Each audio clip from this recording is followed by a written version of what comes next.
So we'll play it by ear, my dude. We'll play it by ear, my Damien. I don't know. Oh no. We can keep it light too and just let it flow where it flow, man. You know what I mean? Yo, you ready? You ready, baby? Yeah. What's going on, everybody? My name is Moira. And I'm Akeem. And this is the CPT podcast. AKA Cultured People Time. Shit. A play on the phrase Colored People Time, which implies that people of color are always late. Like we don't know what time it is. But we're going to show you what time we on.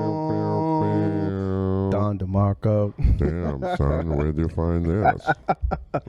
Yo, my boy, we back, man. It's been a while, right? It's been a long while. Are we actually recording? Because sometimes we be getting it in, and then all of a sudden the joint just... Yo, don't you hate that, son? and then it's like all the magic is just lost. Right. You know what I mean? And we then be we got cooking. and then we gotta pretend to be virgins again. And then we're like, oh wait, this idea is original. We gotta pretend like we gotta be like, what? I never did this. Oh my god, I usually don't. Yeah, That's crazy. So, but it's yeah. It's good to see you, man. Yeah, man. It's been a while. Are you gonna? What? Are you gonna be playing it cool? Yeah. No. You don't talk like that. No. I'm not gonna do that. You stupid, man. I'm gonna sound like Bobcat Ghost.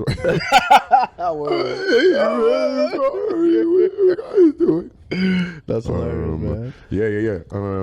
It's been a while.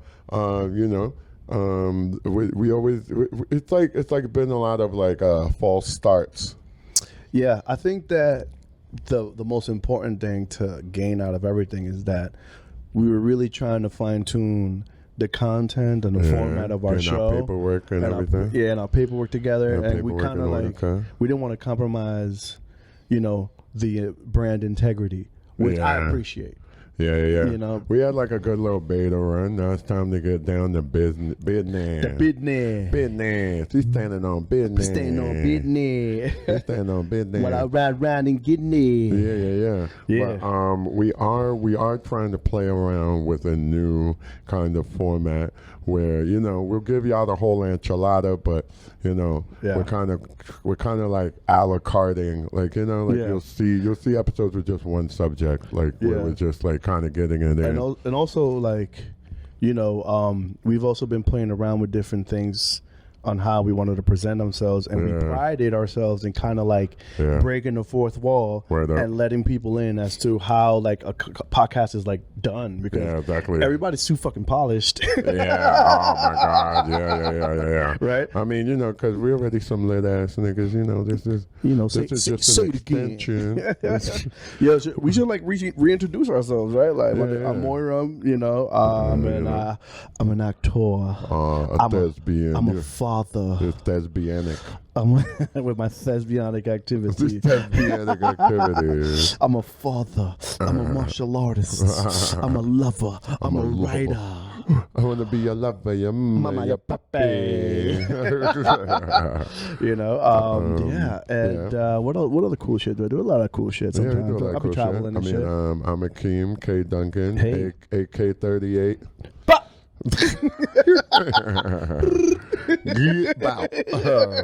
I'm a curator, a publisher, an art enthusiast. I'm a poet. I'm a writer. Yeah. I'm a son. Of a gun. I'm a homewrecker and fucked a couple married women. No, I'm just joking. No, you wasn't joking, you scumbag. No, I would never fuck any married women. So if any married women want to slide in my DMs, they are open. How we say open it? To rejection. If you like rejection, slide in my DM. We say abierto. That's Spanish for open. Open. Abierto.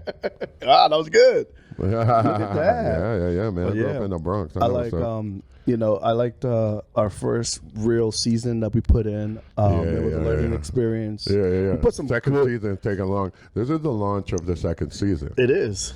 It took a lot of us getting our mind right. I know I had to get my mind right for show. Me too, brother. We each took our time. Yeah. You know? And when we was busy, man, like we was really trying to work out here, cuz. Yeah, I'm still always having problems with my headphones. That's right. Yeah, it's the funniest thing ever. It's just, some things never change.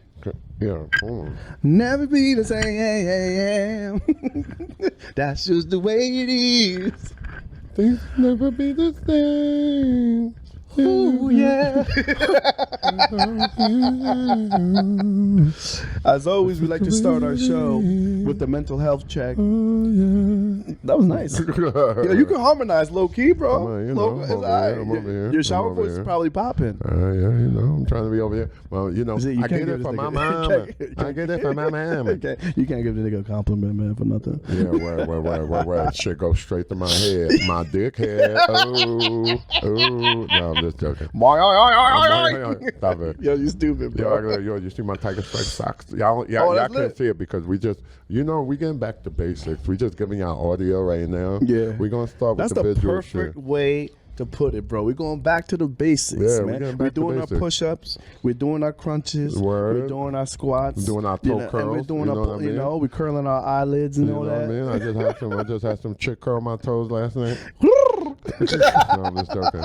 Why am I making I need to get laid, bro. Yeah, do you? I think I haven't been laid. It's been months, man. Yeah. I mean, you've been holding out. You got your body in shape, man. You look really good. I stayed chubby. You know what I'm saying? Yeah. You stupid. Why you so stupid for? I'll be good for the summer, man. You know, I gotta look like you, bro. You did. You know what? Because you know what? You tried to do too much. Let me tell y'all a story real quick. Let me tell y'all a story. All right, so we was at the gym, right? We was at the gym. It's January. You know, we like February. I've been in the gym since like freaking like May last year, so it wasn't one of these. And you know, Moy also does his home workouts and shit like that. So we wasn't one of these niggas that was just in the gym on some new membership bullshit and like but so this nigga is doing. We get to everything is going fine, peachy keen, my nigga. Word. And this nigga so we get to the deadlift, and this nigga is all like, "Yo, put a number 45 on there." I was all like, "Yo." That's how I sounded? Yeah, brother. Put another 45. 45 on there. You're a bum rock. Call 45. Call 45.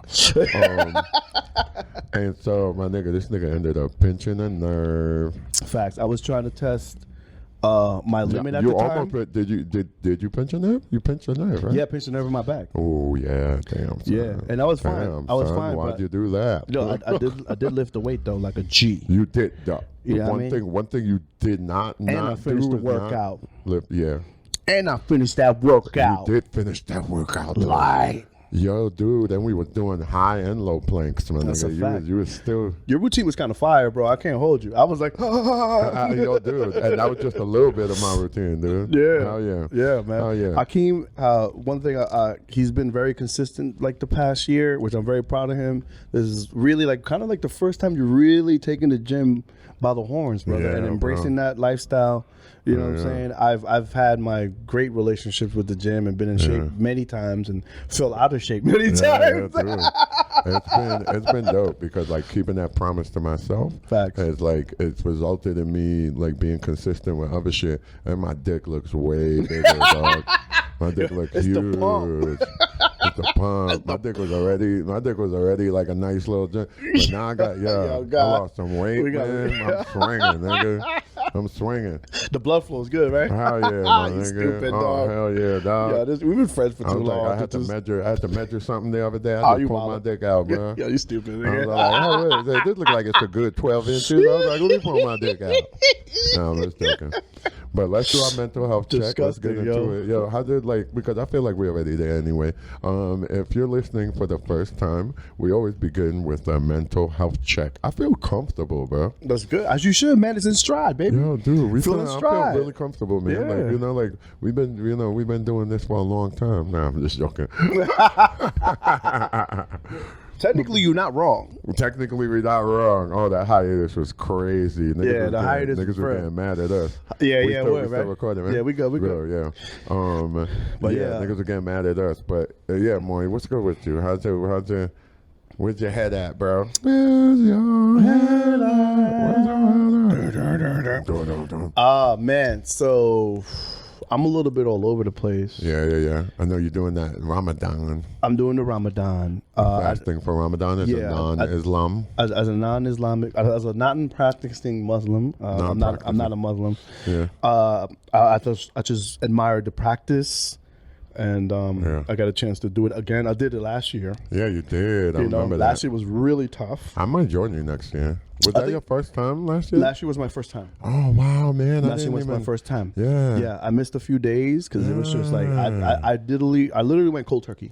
Yeah. You know what I'm saying? We have like falafel and shit. Yeah, it was lit. I had the dates popping. You heard? Yeah, you had the date. Yeah. You know what I'm saying? Assalamu alaikum to all my homies. You know what I'm saying? Yeah. Word. But yeah, this year has been a little bit better. Yeah. You know, I did have a couple days where I just like, I didn't wake up early enough to eat, and it was unbearable, my brother. Because I didn't know, like, because you kept saying that, and I was like, oh, so if you you can actually bookend your eating, like. Yeah, so you eat when the sun's down, you wake up before the sun comes up, you pray, you eat. No water. And then you go throughout the day, no water, no nourishment, no nothing. No sex, no nothing. Nothing. You know what I mean? So it's been good, bro. It's good to. I needed to rebuild that focus and discipline. Yeah. So it can translate into other points of my life. I like that. It's like almost like a cleansing, discipline, a discipline cleansing. But I've been eating like shit, dude. Oh, like shit, pure shit. Some examples. Yeah, like come on, dude. Like just the pizzas, the burgers. Yeah. Word. You know what I'm saying? Pizza and burgers. You ever like wrap a slice of pizza in a burger? In a burger, facts, bro. I've been high. I've been super high before. What? Yo, wrap that shit up. Wrap it up, B. Yeah. So I just been getting myself realigned.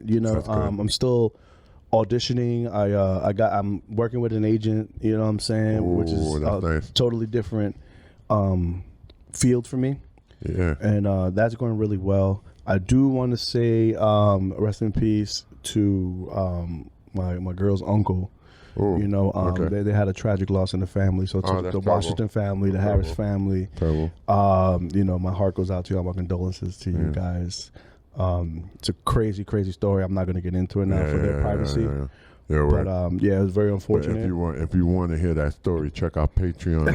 Right behind the paywall. Joking. Behind the paywall. The pain behind the paywall. Yeah, but I'm just realigning myself, my brother. There's been a couple of hiccups. You know what I'm saying? But I'm in a way better space when it comes to my clarity and my focus. Mm-hmm.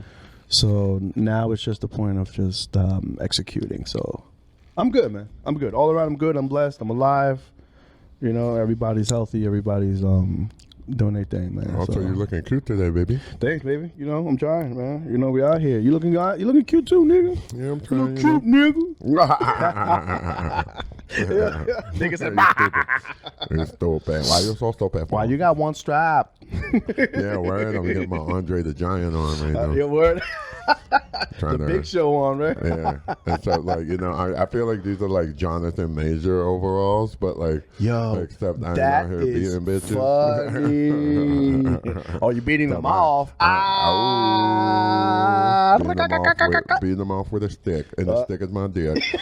All right, see, now you gotta get crazy. You gotta get crazy. Why you gotta get crazy, fam? I get a little crazy.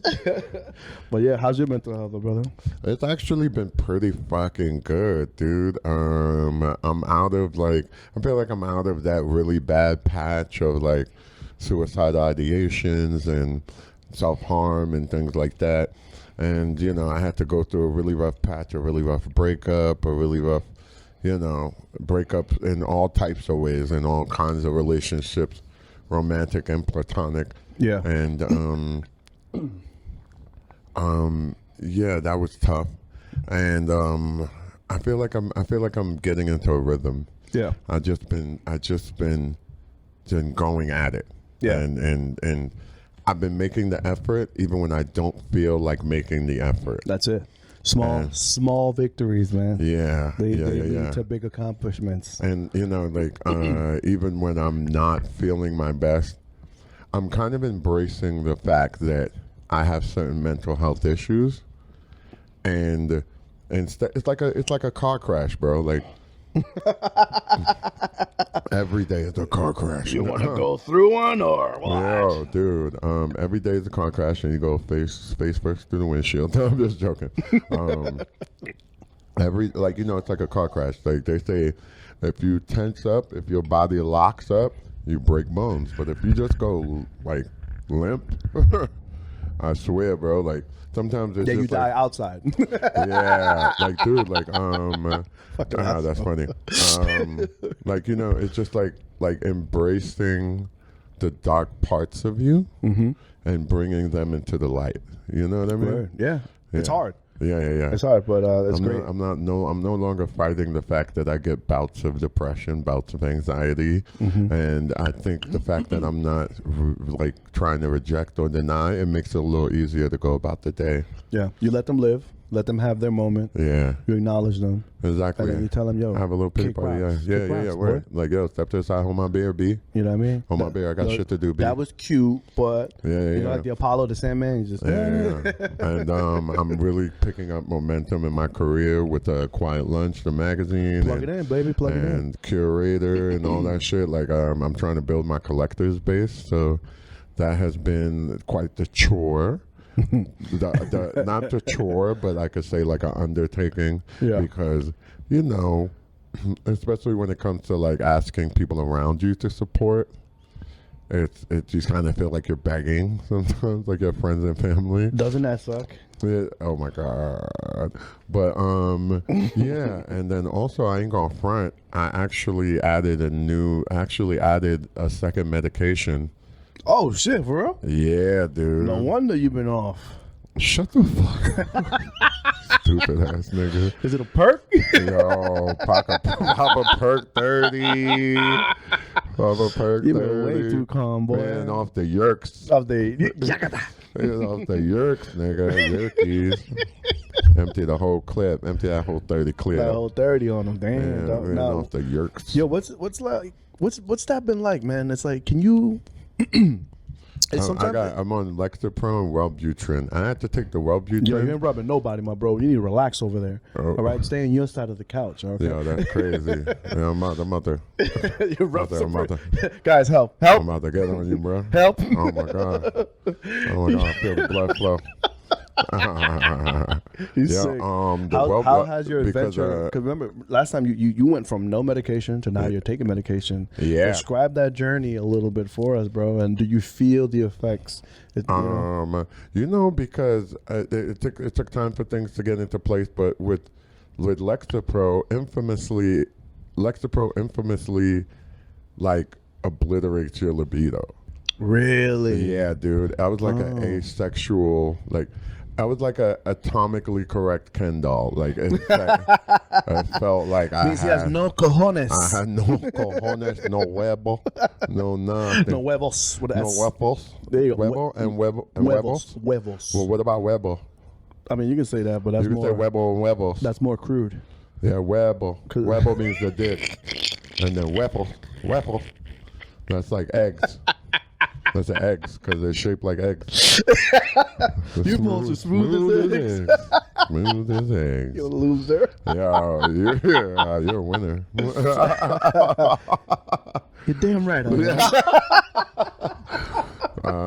yeah, so a couple weeks ago, I took it upon myself to just add another because I want to, I'm a pretty sexual guy. I'm a fucking Scorpio 4 times in my natal house, B. Damn. So, You can't be trusted, though. Nah. At all, even man. Metro don't. That's what. He definitely don't trust That's why they came up with that, because I ran into them niggas and I was like, I don't trust that nigga. Metro was like, I don't trust that nigga. I was like, yo, me either. Yo. So but yeah, you specifically are taking this medication to kind of give your libido back. Yeah, get my zest nigga, for life. Dude, my nigga, it took like.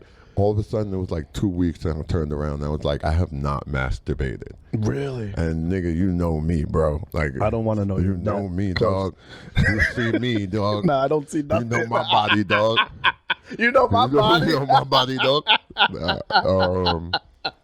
Yo, shut up. That's disgusting. I masturbate every chance I get, bro. Right, like I could be like waiting for the bus. I'll be like, you know what? Ain't nobody around right now. Get a quick little. But yeah, so far I feel, and then also Wellbutrin helps with like your motivation and things like that. Gotcha. I was worried about medication gutting me, but you know, emotional, like personality wise. But it seems to be pretty good. I'm like pretty like even keel. Like it's been good so far. It hasn't been nothing crazy. Good, man. I'm glad. I haven't really. Trying to embrace that journey. I've noticed when you were really down off that one treatment. Yeah.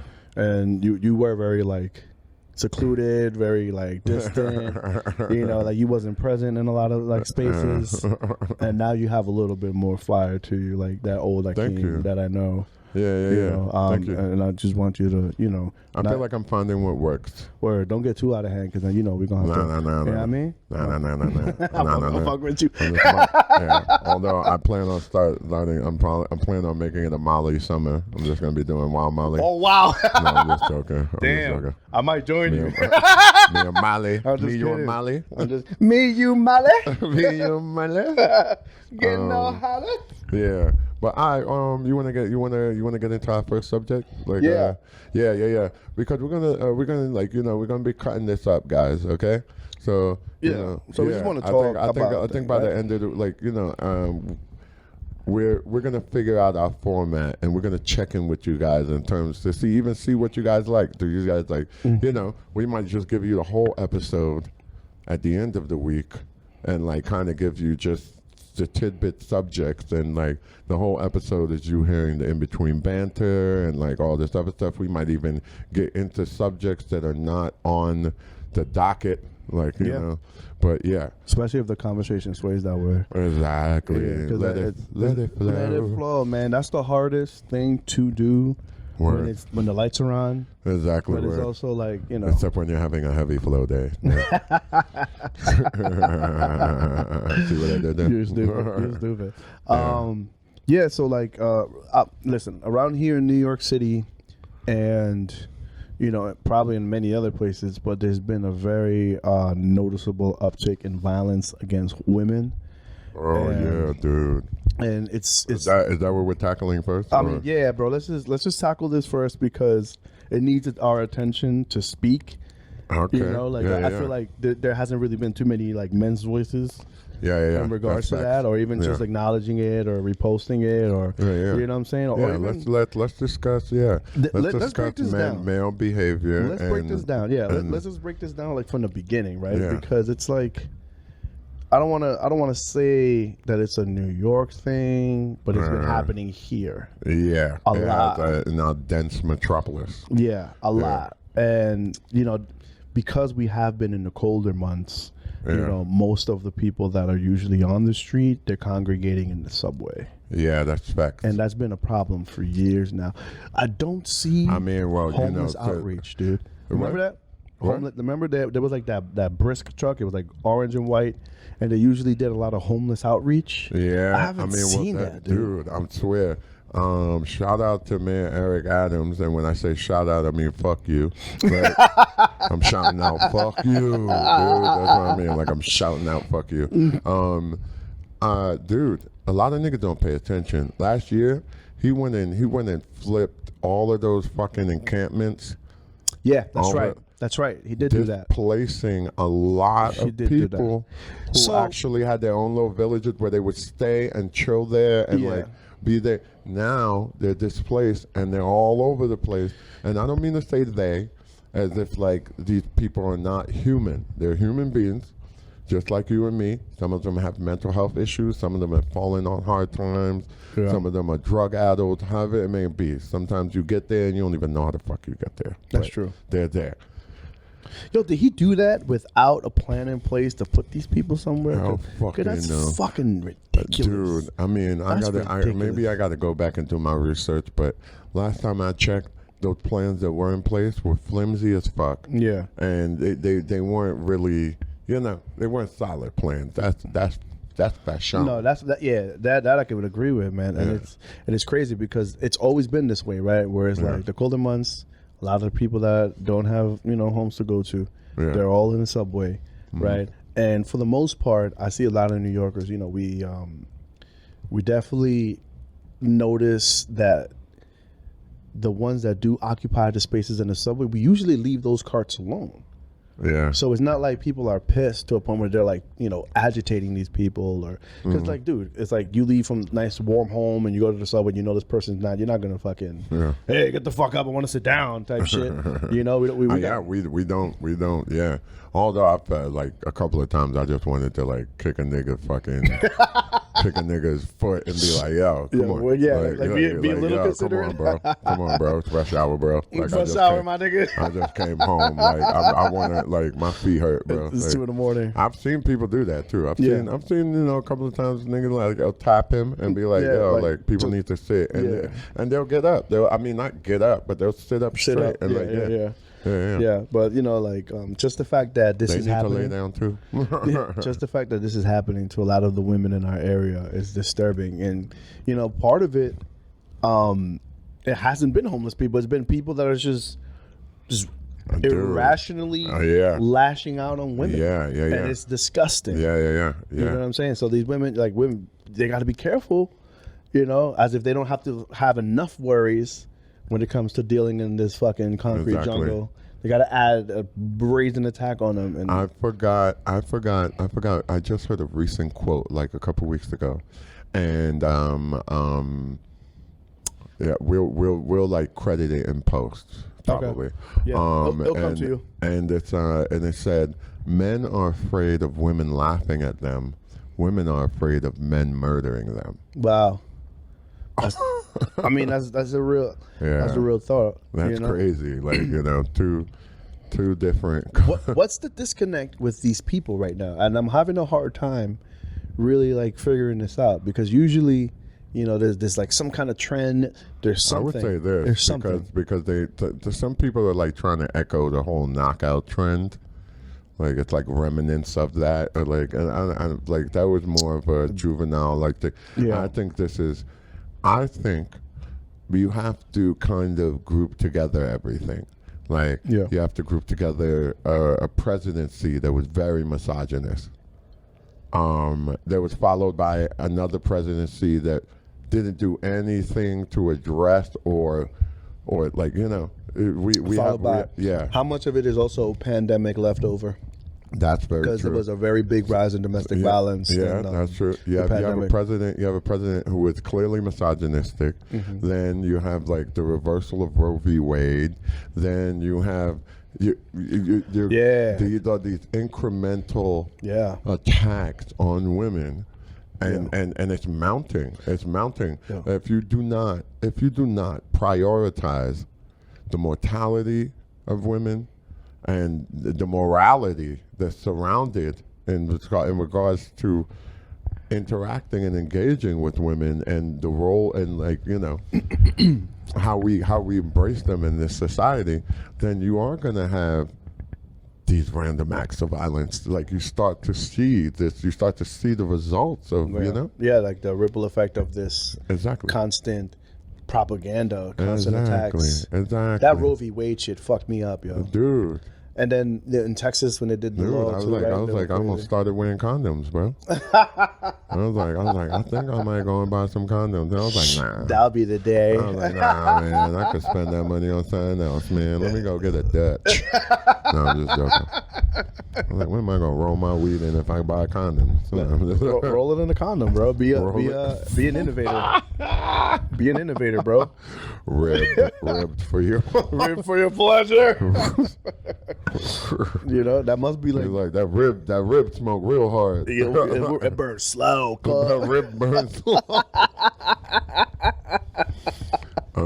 But yeah, on a more serious note, I believe it's very much a cascading, avalanching, however, stuttering, whatever you want to say, accumulative, you know, process and like result. Like, you know, what about you? What's your thoughts? What's your takes? I just think that I think that our morality. I always go back to morality. Like, it's a moral thing now, because it's like, okay, someone. And also, it's nothing new. Violence against women is nothing new. Yeah, it's not new. Yeah, it's not new. Like it's not new, but something that we failed to address as a modern society for a while now. But also, it's this like voyeuristic culture. Like people right now do not engage when something happens. They just pull out their phones and watch. Like people just want to be the first to have the evidence of it.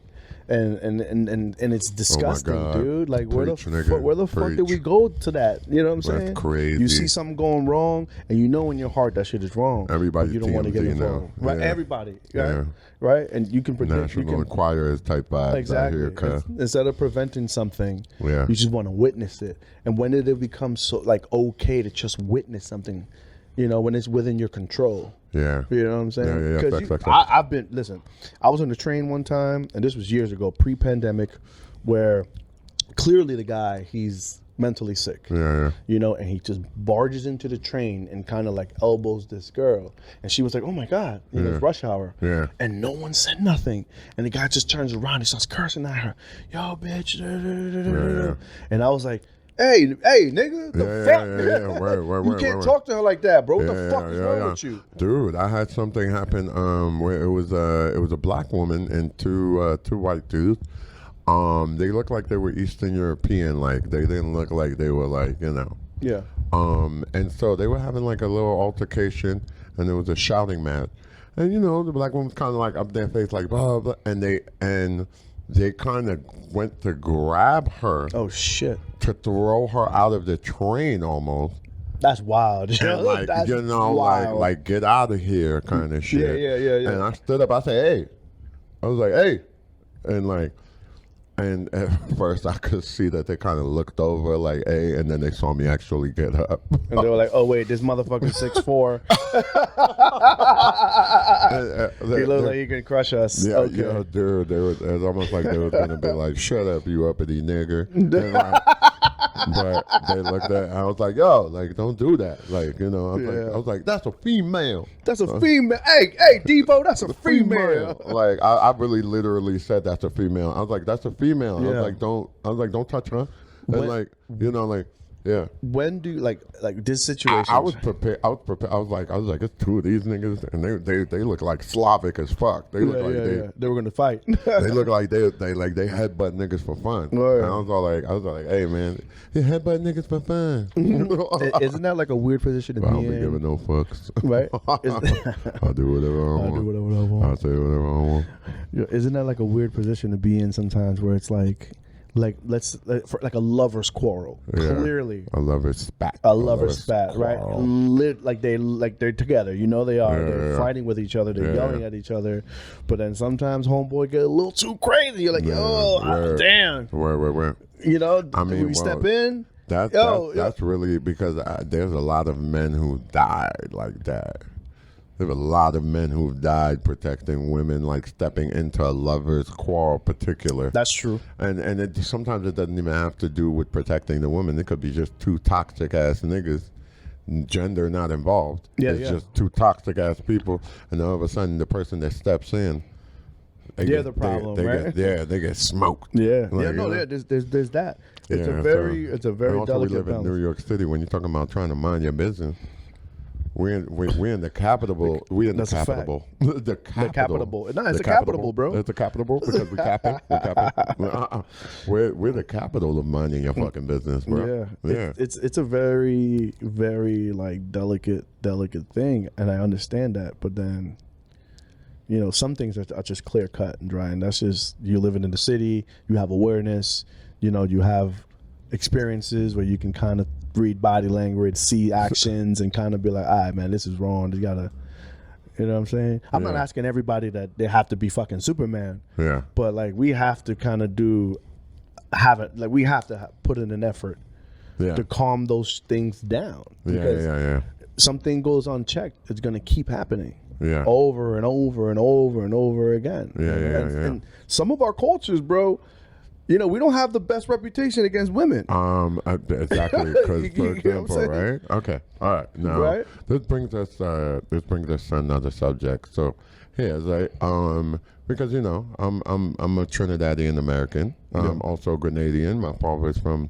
I just recently found out that my father was actually born in Grenada.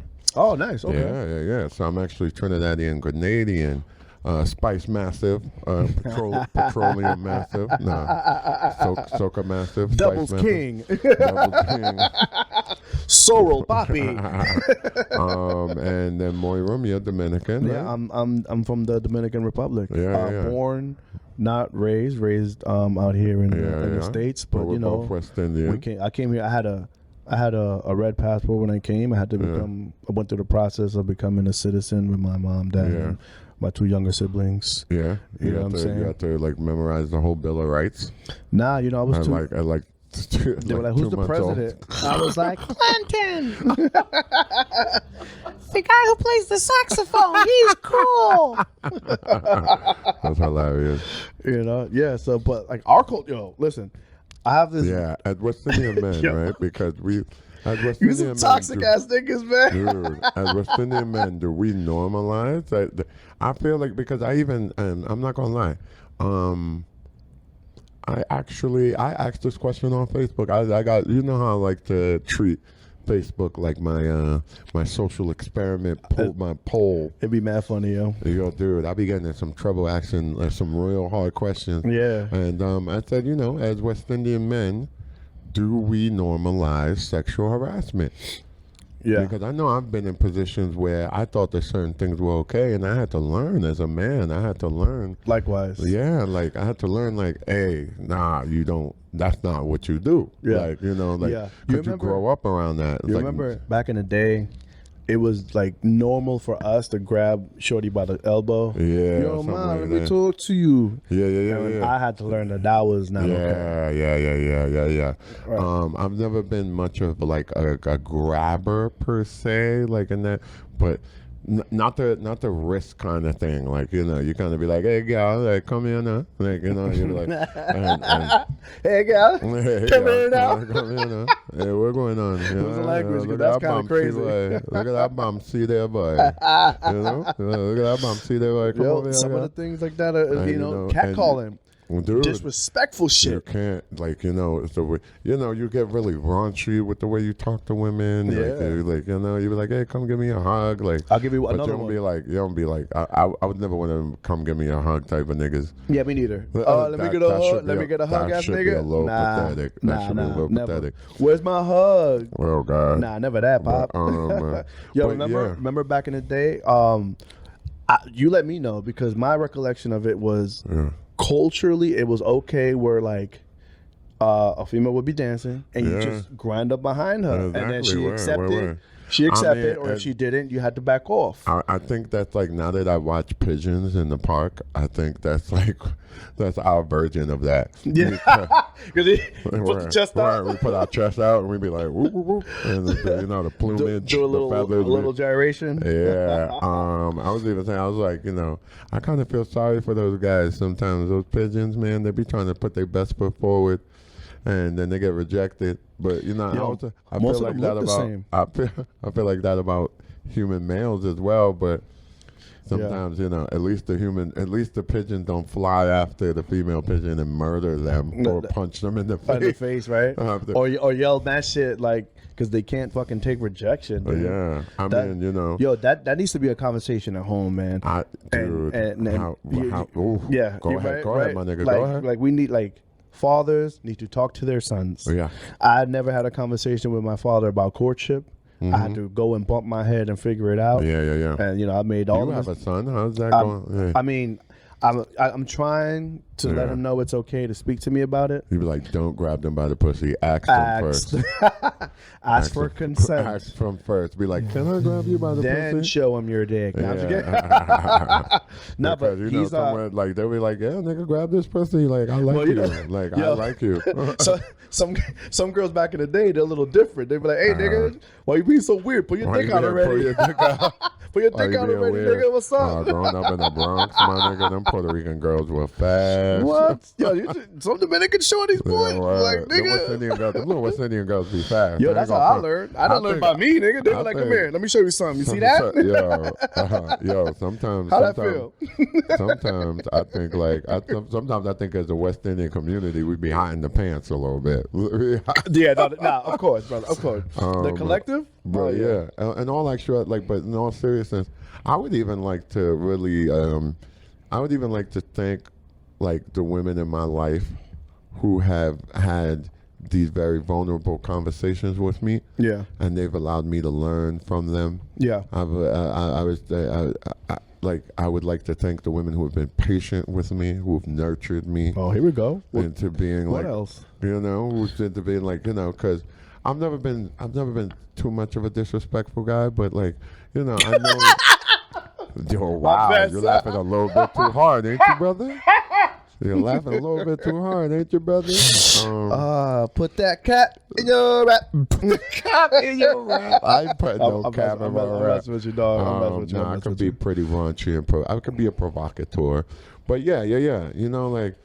Because sometimes, it takes a village, you know what I mean? And I even talk to other dudes. I'll be like, hey, man, that's not the way to do that. As men, we need to take responsibilities with each other.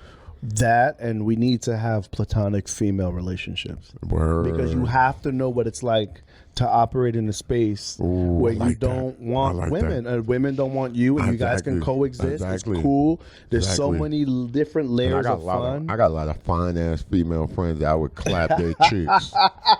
That's the problem. Oh, wait. Am I doing it wrong? Am I doing it wrong? Boy, stop. Boy, stop. Yeah, me, I had, in high school, I had a nice group of female friends, and I learned so much from them in high school. Yeah, that's wonderful. From their experiences. That's wonderful. And then them telling me not to mess with their friends, and I mess with their friends anyway. You know how it go. You know how it go, Bobby. You cad.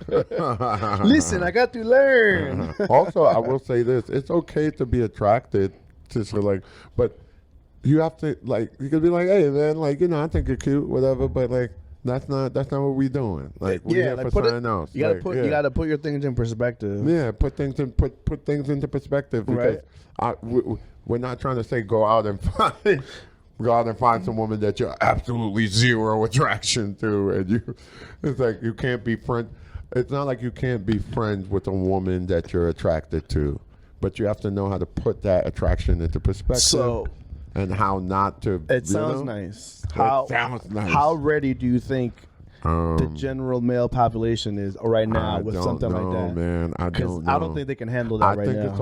I think also, before we really just talk about women, it's a handling of rejection. It's also other feelings that are tethered to how you handle rejection. Yeah. Other satellite feelings of self-worth. Ooh, talk that therapy. Talk that therapy. Shut up, nigga. Nigga says satellite emotions. Yo, stop playing. That ain't you. That ain't you. Yo, that was straight off the dome, cuz. That was straight off the dome, cuz. My bad. I'm just live off, man. I ain't gonna front. My ed was doing that, but my conscience was all like, ooh, hold up. He's spitting. Let him cook. Let him cook. My conscience was all like, yo. My ego, coming, my man. ego. Hibachi. My ego is all like, nah, let his id cook. Let him cook. Yeah. But yeah, satellite emotions like self-worth, self-image, a lot of things that even embarrassment. Yeah, that will help you handle, in layman's terms, without all of the not getting what the fuck you want. Yeah. Whether it be that woman, whether it be that job, whether it be them Louis V loafers that you see Meek Mills with. Niggas just be mad. Dude, because on some real shit, right? If you was to theorize, right? These niggas listening to Meek Mills telling you 10 different ways how you broke. Telling you 10 different ways how you broke, nigga, and then all you want is a little intimacy and some kisses, and for somebody to rub your back and be like, you know what, nigga, you might be broke, but I love you. And then you go out and you be like, yo, hey, girl, you want like, can I get a hug? Because it's like I'm listening to this nigga tell me that 501s is for broke niggas, and I'm wearing 501. 501, nah, like, nigga, never. Like, you know, 501's forever, nigga. 501's forever, nigga. And like, you know, so there's a lot of things. There's a lot of surrounding issues that men have to confront. We have to have especially emotional intelligence. If you was to put it underneath an umbrella, that's it. Yeah, that's it. Emotional intelligence for sure. And also, like you said, like a lot of the messages that we do receive are just overly hyper masculine, right? Right, overly hyper masculine. There's no balance being taught. You either have to be all the way left or you all the way right. Or you soft. And I could drop you. And I could drop automatically. You know with the left. You know what I'm saying? It takes conversations, man. And it takes people like us in our friend circles to say, yo, dog, come on. Do better. You said that to me before. Yo, come on, dog. You can do better. You too, Kyle. You know what I mean? Yeah, it goes both ways. But it takes that kind of accountability if you don't want to end up in a jail cell. Right? Because we got to talk to niggas real. Like, yo, bro, you go and you act up, that's where you're going to end up, dead or in jail. Right? We don't really have. We're gonna have to have another conversation. Word.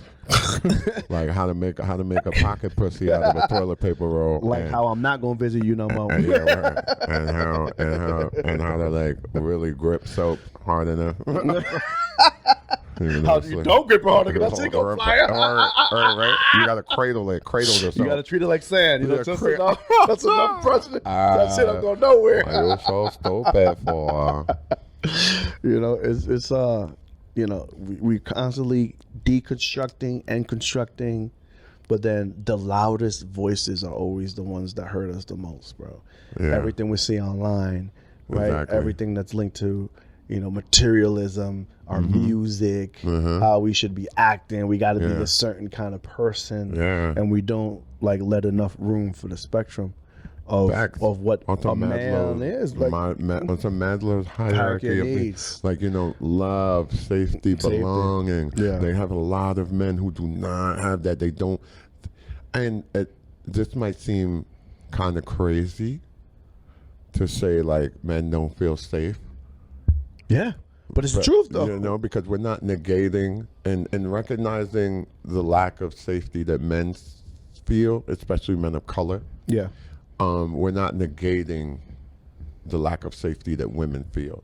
If anything, I would say they go hand in hand, and they affect each other, how we treat each other, how we, you know, especially in the case of all this violence that women are experiencing as well. Yeah. There's a lot of lonely men. Oh God, there's a lot of lonely men, bro. You know, sometimes that's why we need more doo-wop groups, my nigga. We need to bring the doo-wop groups back. So niggas, yo, I can hold you word, right? Niggas used to begin therapy on that corner, singing about that girl that they want. Like, also, women got to give us a little bit of slack when it comes to like how we interact with our homeboys, because like they be demonizing that shit. Oh, you with your homeboy, you gay. Oh, you with this, you that. Oh my God. They always make it seem like, yo, you're the girlfriend or you're this. They always like, and I know they poke fun of it, but a lot of people be serious. Like, why you spend so much time with your friends and you're this and you're that? Maybe there's underlying needs that man has. Oh, yo, there's a relationship that's been forged. That sounds like, you know what I'm saying? That sounds like something that we need to put on the episode really quick. Word, right? Yeah, we need to get at that. Jot that down. Jot that. Jot. Jot. Jot.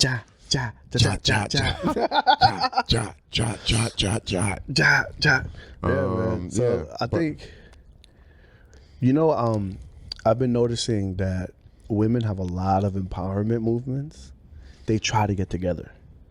Like they intentionally get together. Yeah. You know, and whatever capacity it may be. Hey, we like to work out. There's a workout group for women. You like to sew. There's a sewing group. Y'all like to be bosses. Let's get all the bosses together. You get what I'm saying? They're intentional about their shit. You know what I'm saying? What do you think? Well, you know, if I was to play devil's advocate here, you would say that men been have their boys clubs. So but the boys clubs the boys clubs the and important the places where you can't get a promotion, where you can't become a VP because you have a vagina, because you have a V and not a P. Yeah, but like you said, the boys clubs and the places to congregate are two totally different things. I get what you mean. Because exclusivity is a big thing. You're not in the boys club because you're not from this school, this fraternity, this way of life. You know what I'm saying? I get where you're going with that. Yeah, like even to join a sports like how team. they have Galentine's Day, we should have Palentine's Day. I am Palentine. I'm a nobody. You heard? Free Palentine. Facts. I like that. Yeah, say that again, man. Say that again. Yeah, you know what I mean? Free Palentine. Free Palentine. Y'all know if I have. But like, you know what I'm saying? Like, we're not really too intentional. We need more like extracurricular activities. We also we need to make it okay for men to like do shit like crochet and like do Pilates and like yo, bro, there's a lot of extracurricular activities that don't yoga. Involve just thugging it out. But there's a lot of niggas that do yoga. You just have to have the courage to do it. Yo, my homies, yoga changed their lives. Yeah. Like you can tell how they talk, how they moving, their mentality, their healing. My homeboy Ty, you met him. Yeah. Ty, he does rage and release where they run across the city and they do running and like that's pretty good. That's dope. That's a positive outlet. But you know, like let's say something professional. You know, you would want to have that. You would want to have something extracurricular. You know what I'm saying? I think men need to definitely find more camaraderie with each other that doesn't involve just we need to pass our own Betro test in a way. Like where it doesn't have to be about a girl. Like it's like, because niggas be getting together and they be like, oh, where the bitches at? Like, nah, my nigga, let's just chill. Like, let's just chill. Yeah. Me and you have you been up where the bitches at, the guy? Where the hoes at? You ever been that guy? Nah. Yeah. Nah, I mean, and I ain't gonna go any further than that. I'm gonna just say, nah, I've never been that guy. Yeah. Even when I wasn't getting no bitches, I wasn't that guy. Yeah. Nah, because that's like I've always been kind of interested in creating camaraderie with my fellow guys, like because that's important. There was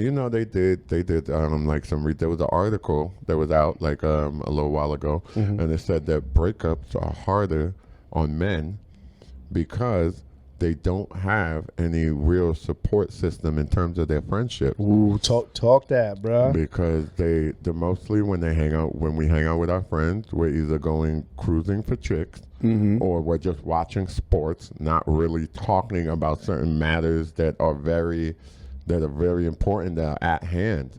Like, women get together, they're talking about their menstrual cycles, what nigga they with, their career trajectory. Yeah.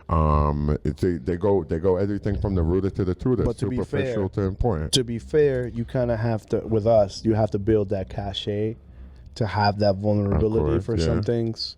Do you think it's because of what society kind of puts on a man to be kind of like, you gotta be hard all the time? I just don't think that we have the space to think. What you heard my Spanish accent come on? Yeah. To think it. Papi, I don't think it. We think it so much. Yeah, I almost said tree the other day. That's just crazy. I was all like, yeah, because if you have three of them, I was like, wait, I mean three. I don't think that we have the capacity in most cases to even think that that's what we need. Because we don't have that nurture. We think it's not like we don't have the nature. We just don't have that. We don't have the nurture. Yeah, we don't. You know, and we emulate what our parents teach us or what our friends do. And if they're not doing that, we're not going to do it. We're not going to know that we need it. Yeah. You know what I'm saying? It takes certain people to actually ask that question. Like, hey, man, like, yo, you good, bro? Yeah. Like, you've been drinking a little bit more than usual. What's up? I mean, like, because we don't just do the mental health check for show here on the show. As redundant as that sound. For show. That was a bar. We actually, like, when we text each other, and we'll post the screenshots right now. No, we got receipts. We got receipts. I got receipts.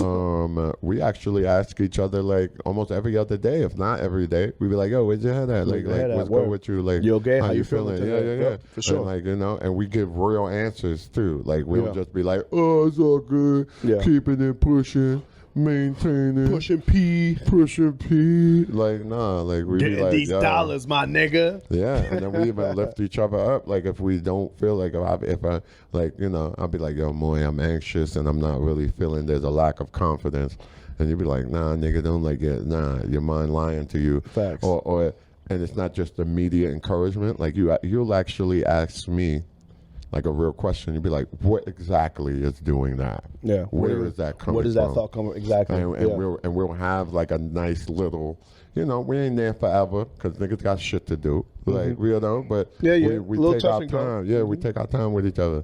And like, so we could go about the day in a healthier way and even end our week in a healthier way than how it began. Yeah. You know what I mean? I'm pretty fortunate that like I have yourself. And I have a friend group that I grew up with since I was like 5-6 years old. Yeah. But the learning curve to get to that point where like the group chat is a safe space to let a lot of those feelings go. We're still learning it to this day. And we've been friends for over 35 years. Yeah. And now we're finally to just start going beneath the surface in regards to how we feel. Exactly. And a lot of my other friends, like they're really good at checking in as well. Yeah, that's good. Man, I'm driving to the gym. My boy George be like, yo, man, I'm going to the gym right now. Just want to check in with you, man. I haven't spoken for you in a week. I do. And that shit changes your life, man. That shit changes your life. And shout out Georgie. And yeah. And I will say this before we move on, because we're trying to check all the boxes. I will say that I do feel like there is a movement. There's a movement. Mm-hmm. The quiet little movement that's kind of rumbling with men. Yeah. In terms of emotional intelligence. Yeah. And supporting each other. And I think we need to really hyper focus on it because I feel like it'll benefit society in a way. I think we should challenge ourselves under CPT and we'll like try to work it out and do that. Like let's hold a safe space for guys to come through, chill, get a drink. You know what I'm saying? Talk. If you're too ashamed, champs, but with emotions. If you're too, it's feel champs. I'm a feel champs. Yo, but a safe space. That laugh. Did you miss it? I know they missed it. I missed that laugh, bro. Come on, I missed man. that laugh. That's what it sounds like, a dead duck. Right. Sounds like a gull. A gull. You're a gull. Some kind of gull. A shoe bill. Shoe bill. No, I'm just joking. That's wacky, boy. Shut up. Yeah. But yeah. But like, maybe that's something that maybe we'll work towards. When we get up and running to a nice place where we can actually start throwing events. And that'll be one of the first things we'll do, man. Like, if people are embarrassed to get some help and to talk to people, man, just come through. We'll chop it up. Like you get we'll like a flash tattoo. You could come and get flash therapy. Yo. I ain't gonna hold you. It would just be therapists in the booth. You'd be like, yo, son, you want to get you want to get tatted and get some therapy? I'm going to tat your heart. I'm going to tat your heart. Not only am I a tattoo artist, I'm a therapist. I'm a therapist, yo. Which my nigga, they are. Therapy. A lot of times they are, man. Yo. You're spending time with them? Yo, what? my nigga, we're doing a tattoo and therapy event in May. Tattoo and therapy. Dog. Yo, listen, if y'all niggas do that shit, we gonna come and hunt y'all down. You heard? Yeah, my nigga. NDA. This didn't happen. This didn't happen. You know what I'm saying? Nah, that'd be fire. Actually, we'll work towards that, man. And that'll be, that last event. I was so close to getting this fucking flash tattoo. You was with your picky ass.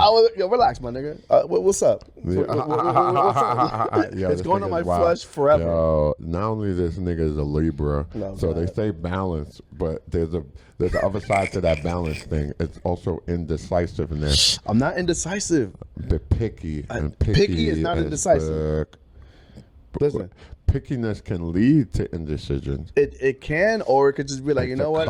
It's a kissing cousin of indecision. Or it's just a polite way of saying no without saying, yo, get the fuck out my face. Shut up, you know what I'm saying? All right, so what we got next on the docket, bro? Let's see. Next on the docket, we talk about family. What's on the clock? What's on the clock? What time we on right now? We're at an hour in right now, brother. Yeah. You see how fast that went? Yeah. You see how fast that went, bro? That shit was smooth. Yeah. Yeah. What's on the clock? What's on the? We got blood is family. What is blood always family? Ooh, I forget you're a writer. But it's always like a cliffhanger. I'm like, I don't know. So much things to consider. Murder a hero. No. Murder hero. All right. So yeah.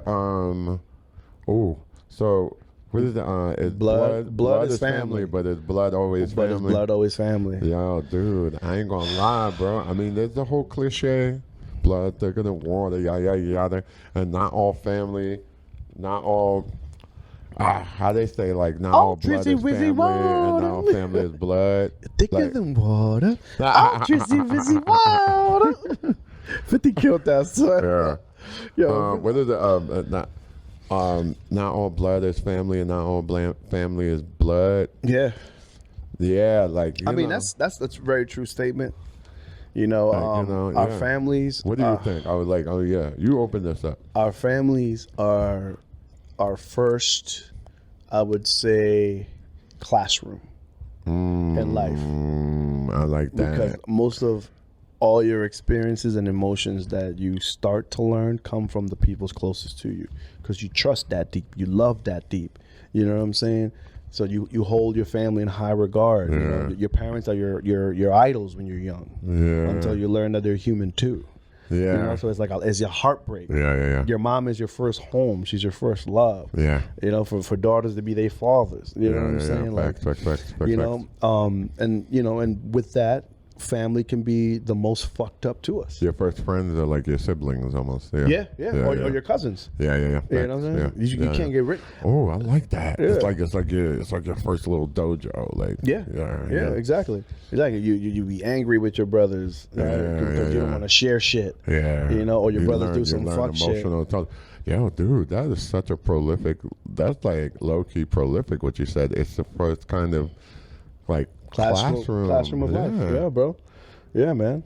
That's why most of our traumas when we go to therapy is always linked to childhood. That's facts. Yeah. I'm on to y'all. I'm about to get my license. Yo, you're so bad for? Why you're so bad? I just ski. Yeah. But how do you feel, man? Because like we both have interesting family dynamics. Oh hell yeah, you know, bro. And I went to therapy for a good year. Yeah. And I've got to dissect a lot of things with my family that I kind of like. I still be guilty about it because like they rely on me for a lot of things, especially my mom and my dad for certain things. It may be unfair sometimes, you know, and then I receive a lot of energy and misdirected energy. And when they were separating, you know, it was just so much thrown at me. That I just couldn't handle. I couldn't handle it. Like I can say that now. I couldn't handle it. I was trying to. You know, human beings being social creatures, there's automatically this exchange that goes on. Facts.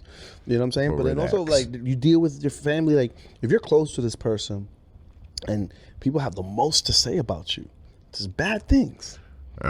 You know what I'm saying? Like fuck, like I didn't do nothing to you. It's like how it's like because internally you're your worst critic, and then you have like other people. Just coming down on you, holding you to a standard that they don't live up to. And then when you pulled that up, when you said a bum, nigga, pop. What up? There's plenty more where that came from. Nigga, bum. You better have 3 switches. Prince Outlet, Mike Jack, nigga, bum. You know what I'm saying? Yeah. You know, and they put these expectations. We're Caribbean, man. There is so much like pressure. That whole tiger mom. You know what I'm saying? Coconut mom. What can we do? Patty mom. Your oxtail mom. Your mom thinks you're her man. Dude, oh my god. That toxicity. Oh my god, the toxicity. You know? Yeah. I kind of agree. I agree with you in saying with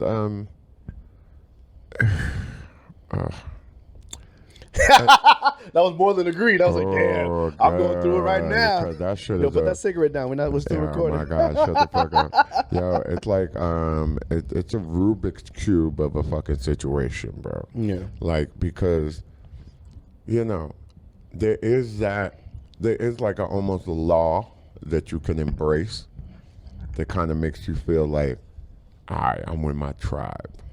Yeah. Because, that's your blood. Like, that's your, like, Yeah. sometimes they know shit about you that you forget. Like, like, Yeah. I remember my sister said, Akeem used to come into the room and be like, a man's got to do what a man's got to do. And just, just like, and her and her friends just be sitting there looking like, what is wrong with this little boy? Like, what is it? And it's so adorable. And it's like, and you, like, from that I gleamed that I was always like this kind of like little, like, sassy jokester, like, the little rambunctious jokester. Yeah. Like, I come in, I got like a little attitude. I'm all like, I always like made people like you learn yourself, and sometimes you almost keep parts of yourself that you might lose in the outside world. Yeah. You know, like with my mom, I don't really speak like Trinidadian patois. I don't speak that outside. Yeah, Like, sometimes when niggas see me, they be like, what the fuck? Like, as if like, they be like, what? Hello, mommy. Yo, shut the fuck up, bro. You're making me sound crazy. Mommy. Mommy. Mommy. Mommy. My mom. My mom. I'm like, ew, nigga. Yo, that making me seem all Oedipusy. Is it funny? I like what you did there. Yo, isn't it funny sometimes when you do talk to your pet, you revert back to your childhood? Yeah. You just become that kid again. You kind of feel comfortable, like, but then there's the other side of like, these people are human beings with flaws. Yeah. And that law isn't always law. Sometimes it's Murphy's law, and it's like, what the fuck goes? Like, it's all like, hey, yo, like, don't think just because we share like some hemoglobin or whatever that you can, like, walk all over me or use like, me, And then also there's this like, sometimes there's a disconnect. There's a serious disconnect that contradicts the whole concept of family. Yeah. And being a tribe and supporting one another and nurturing one another and uplifting one another. Yeah. And not tearing one another down. But see, that's what I learned. And then also I'll say this, even as a family, you are in this petri dish with them that sometimes shit starts to cultivate and it get ugly. It does. And it's sickening. Family's the first place that it'll stay festering. Because other places you can get away from.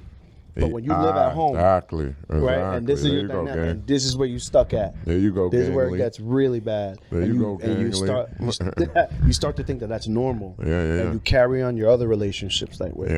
And then you get older. You get some sense about you. You learn a little bit, and sometimes, it's okay to have a certain relationship with your family where it's like, hey, I'm with you guys, but until here.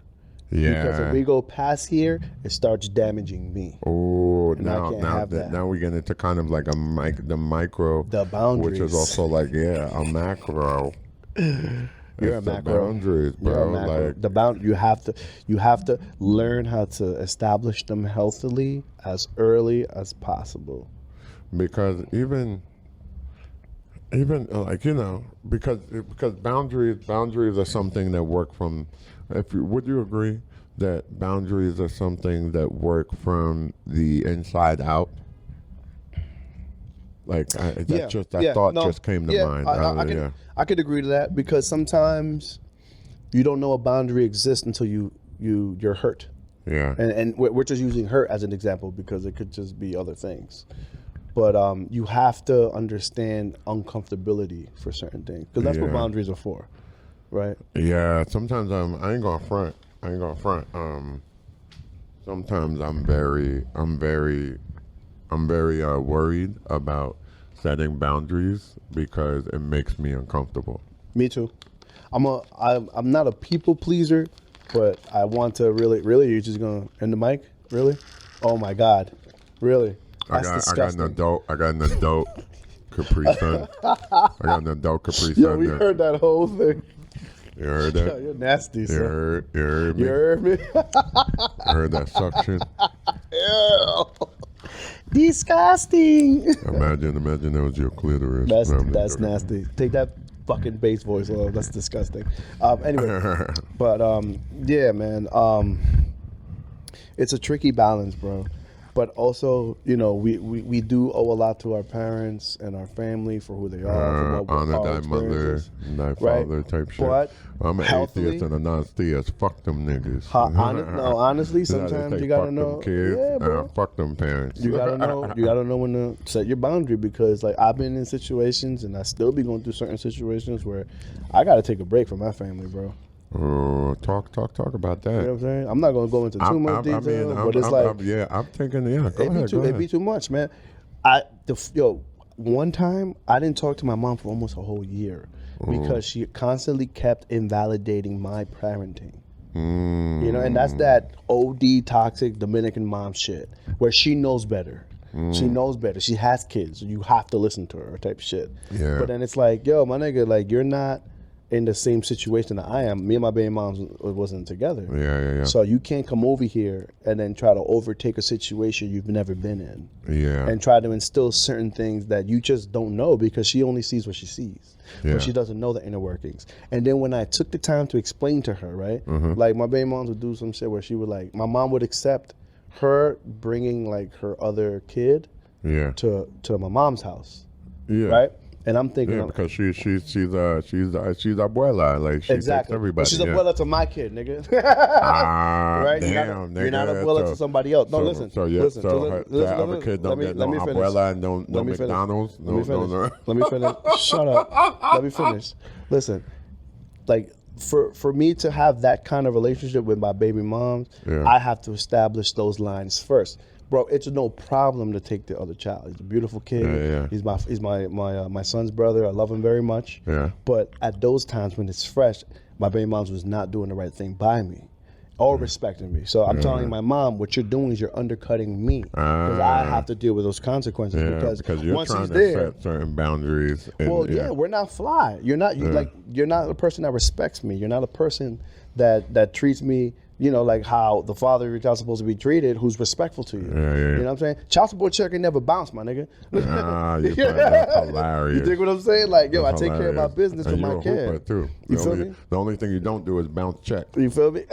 You know what I'm saying? But certain things have to be in place before we can have that other relationship. Yeah. She was undermining me like crazy. And she was setting a precedence where she didn't even have to deal with me anymore, because this is what you're going to accept. And I was just like, Mom, when you're doing this, you're hurting me. When you do this, because you're hurting you're trying me. to set certain boundaries within you and her relationship. And your mother's coming in and kind of she's like, no, just think about your son. And I'm like, it's not that. I am. And you're not thinking about I'm your son. You're not thinking about me. You know, and that was just one example. There's other things that was happening. And you can't. And I had to be like, dude, I can't deal with you. It's not like you want to see it as like some kind of wisdom that she's trying to. No, you're just doing it just because you like kids, and you just, you know, like you're older. Being a mom. You're older. You don't got shit to do. All your kids, right? All your kids are adults. You got nothing to do. Let me take these babies. I'm good. I feel you. Right? And I'm like, yo, Mom, no, it's just bigger things at stake. Yeah. So I had to draw a boundary with her, dude, many times. Yeah. Many times. I've went, you know, we sound like we got wild mommy issues right now. I know, right?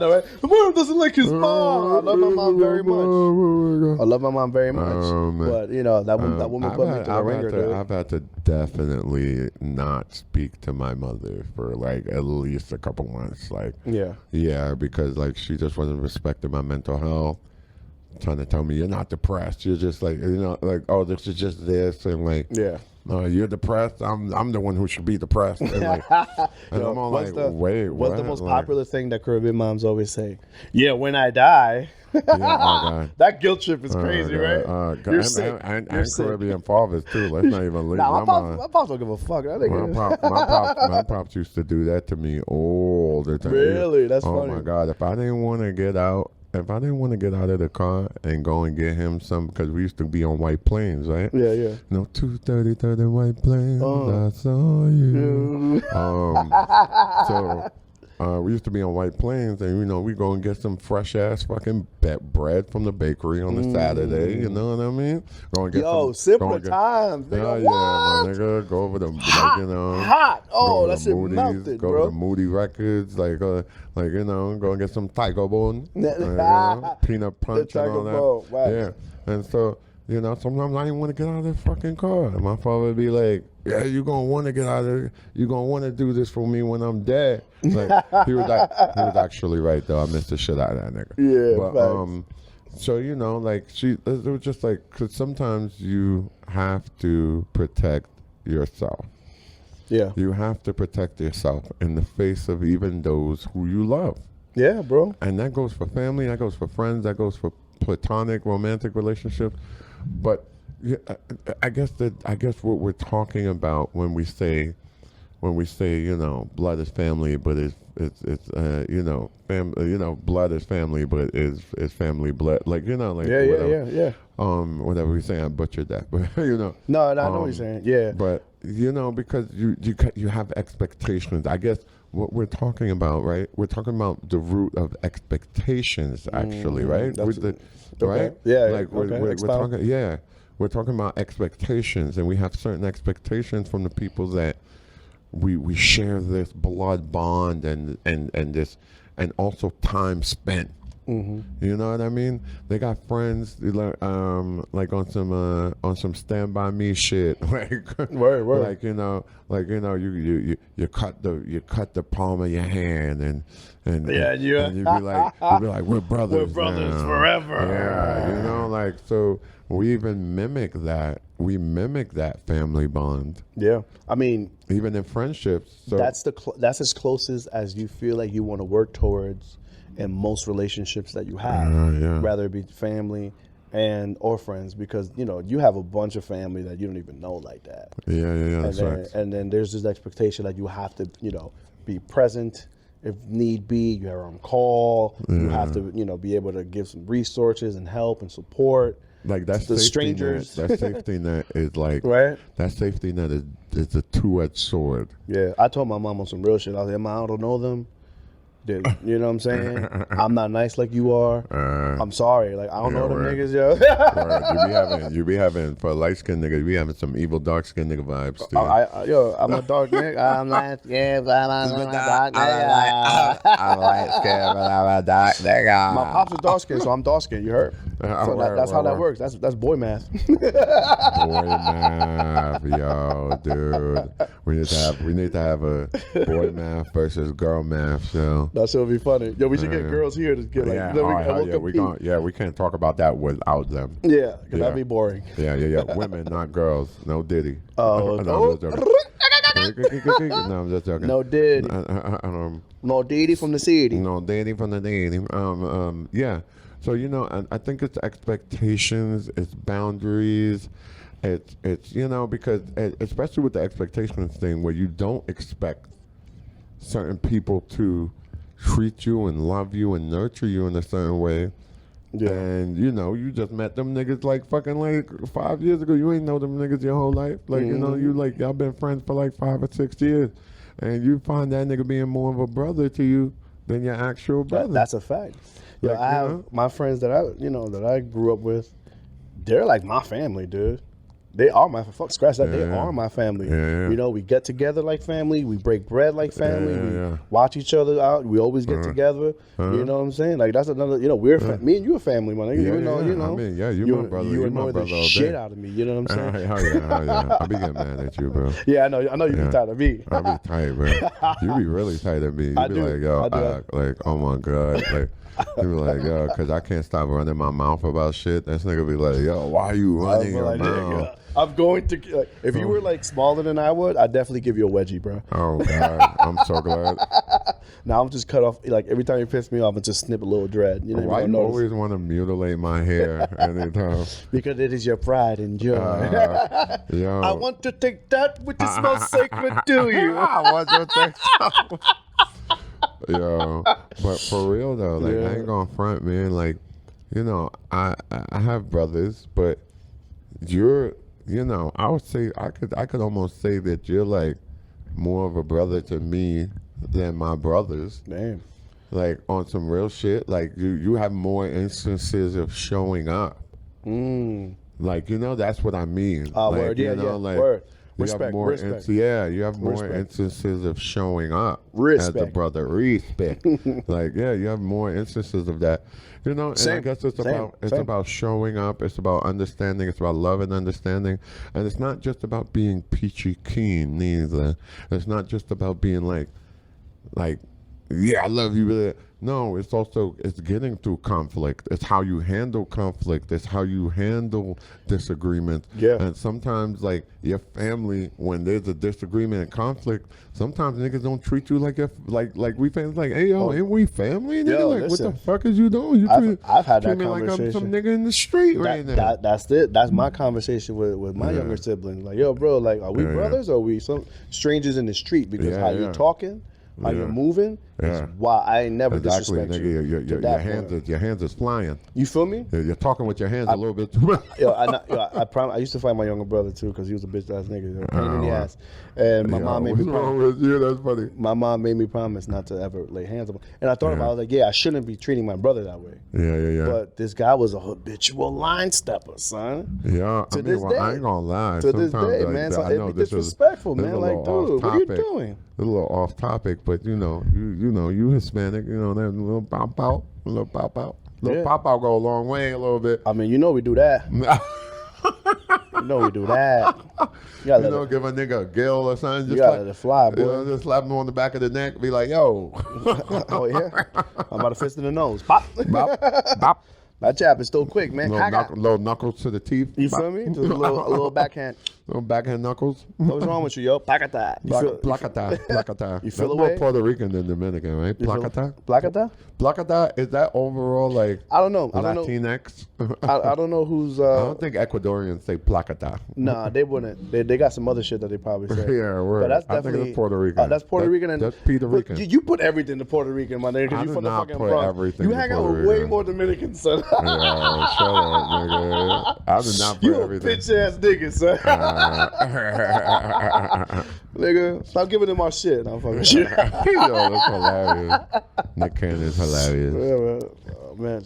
Yeah, family's a trip, bro. You know what's funny? God bless my mom's heart. Her heart's always in the right place. Yeah. God bless my mom's heart too. You know what I'm saying? God bless her heart. Sometimes not in that sarcastic. No sarcasm. Y'all Southerners be like, bless y'all heart, and that's y'all fuck you. Yeah, but we mean it. No South. No South. No South. But you know, my mom, she's always had like. She's always, I understand, like, peeling back the layers of a lot of her motives. She always wanted to do things and have things in a way that she didn't have because she was, she grew up, her parents died very young. So she grew up as an orphan. So it was very tough for her. Right? So she wants to hang on to every stitch of family she can. She wants to interact. You know what I'm saying? That's her vibe. I'm about to give your mother more kids. Yo, shut up, nigga. I'll smack the shit out you. We about to get a surrogate. Yo, this season is done. Because Akeem died. I'm lying. Stupid. Y'all take care of my baby. You stupid ass nigga, you know? Hilarious. You know, so it's like she's always done the most. And like my father is such like a old school ass Caribbean dude. He's unbothered. Like he don't want to fuck these kids. They yours. You deal with them niggas. Like, and she's always like, no, you gotta go with your father. Now as an adult, she's like, Mortem, you have to call your father. And I'm like, wait, you want me to teach him how to be my pops? Yeah. This nigga said, my father be your father. Yeah. Sometimes I think about how many West Indian men are just like old school West Indian men just walking around emotionally undeveloped, bro. Just existing. Like right? just like going really into just their own raw shit. dogging life, like raw dogging. Like they're wearing chaps with no underwear, bro. They just got their nuts and balls. Just finding love in that liquor bottle, baby. You know? That's the only time they get emotional. Yeah, they just got their cock and balls and ass out. But they got the pants on. They got pants on. They got half the pants on. Yeah, they got half the pants on, but they think they're wearing the pants. with assless chaps. Yeah, my nigga. They think they're wearing the pants. They think they're wearing the pants when actually They never have. No, never have. They got all of their shit out. One funny story, right? Like with my pops now, you know, like we didn't get cool until I was an adult, because my dad was a very strict person, very closed off. Yeah. And throughout all the years, him and my mom really beefing and stuff like that, he kind of took that shit out on us in different ways. And he was a very selfish dude. For a long time. Yeah. Right? Men can be very selfish. Right? Yeah. You know, my pop, his shit is his shit. Fuck y'all. Yeah. You know, but as we grew older, you know, and I became a father and things like that, we was able to have a little bit of a better relationship. You know, him and my mom separating, we got to talk about some things. You know, it's not perfect. Ooh. It's not perfect. That's always good when you have like a little breakthrough. Just something. You just gotta take it where he's at, because you know that nigga's not gonna give you all emotion. Yeah. But, like, because that shit is already like crystallized. Exactly. And so now this is extra. Yeah. But you know, I take my moments when they're there, because I know, you know, my pops is cool. Yeah. And there's a lot of shit that he did. He was cool. He was always into jazz. My father's a great artist. You know, like certain tidbits I was asking him about. Visual, what? Dude, wonderful. Nasty. Wonderful. Nasty. Okay. So, you know, we're hanging out more now. Yeah. And we celebrated my brother's birthday, and my mom and him went to the bar. Yeah. And when I tell you, I got my father Pisces. fucked up. I got my father wiggity washed, boy. Wiggity, it was so funny. Because I'm like, nigga, this is what you like. You like to drink and chick, nigga, get a beer. Yo, take a shot with me, nigga. Yo, he had a really good time. It was good to see my father in that light. Yeah. We could share that. You know what I'm saying? Yeah. So it was cool, man. Shout out growth, man. Razor Ramon. Hey, Chico. Half of my namesake. Hey, Chico. Hey, Chico. Hey, Chico. Yeah, nah, shout out. Man, families are a trip, my brother. You know, the most impressionist, is that a word?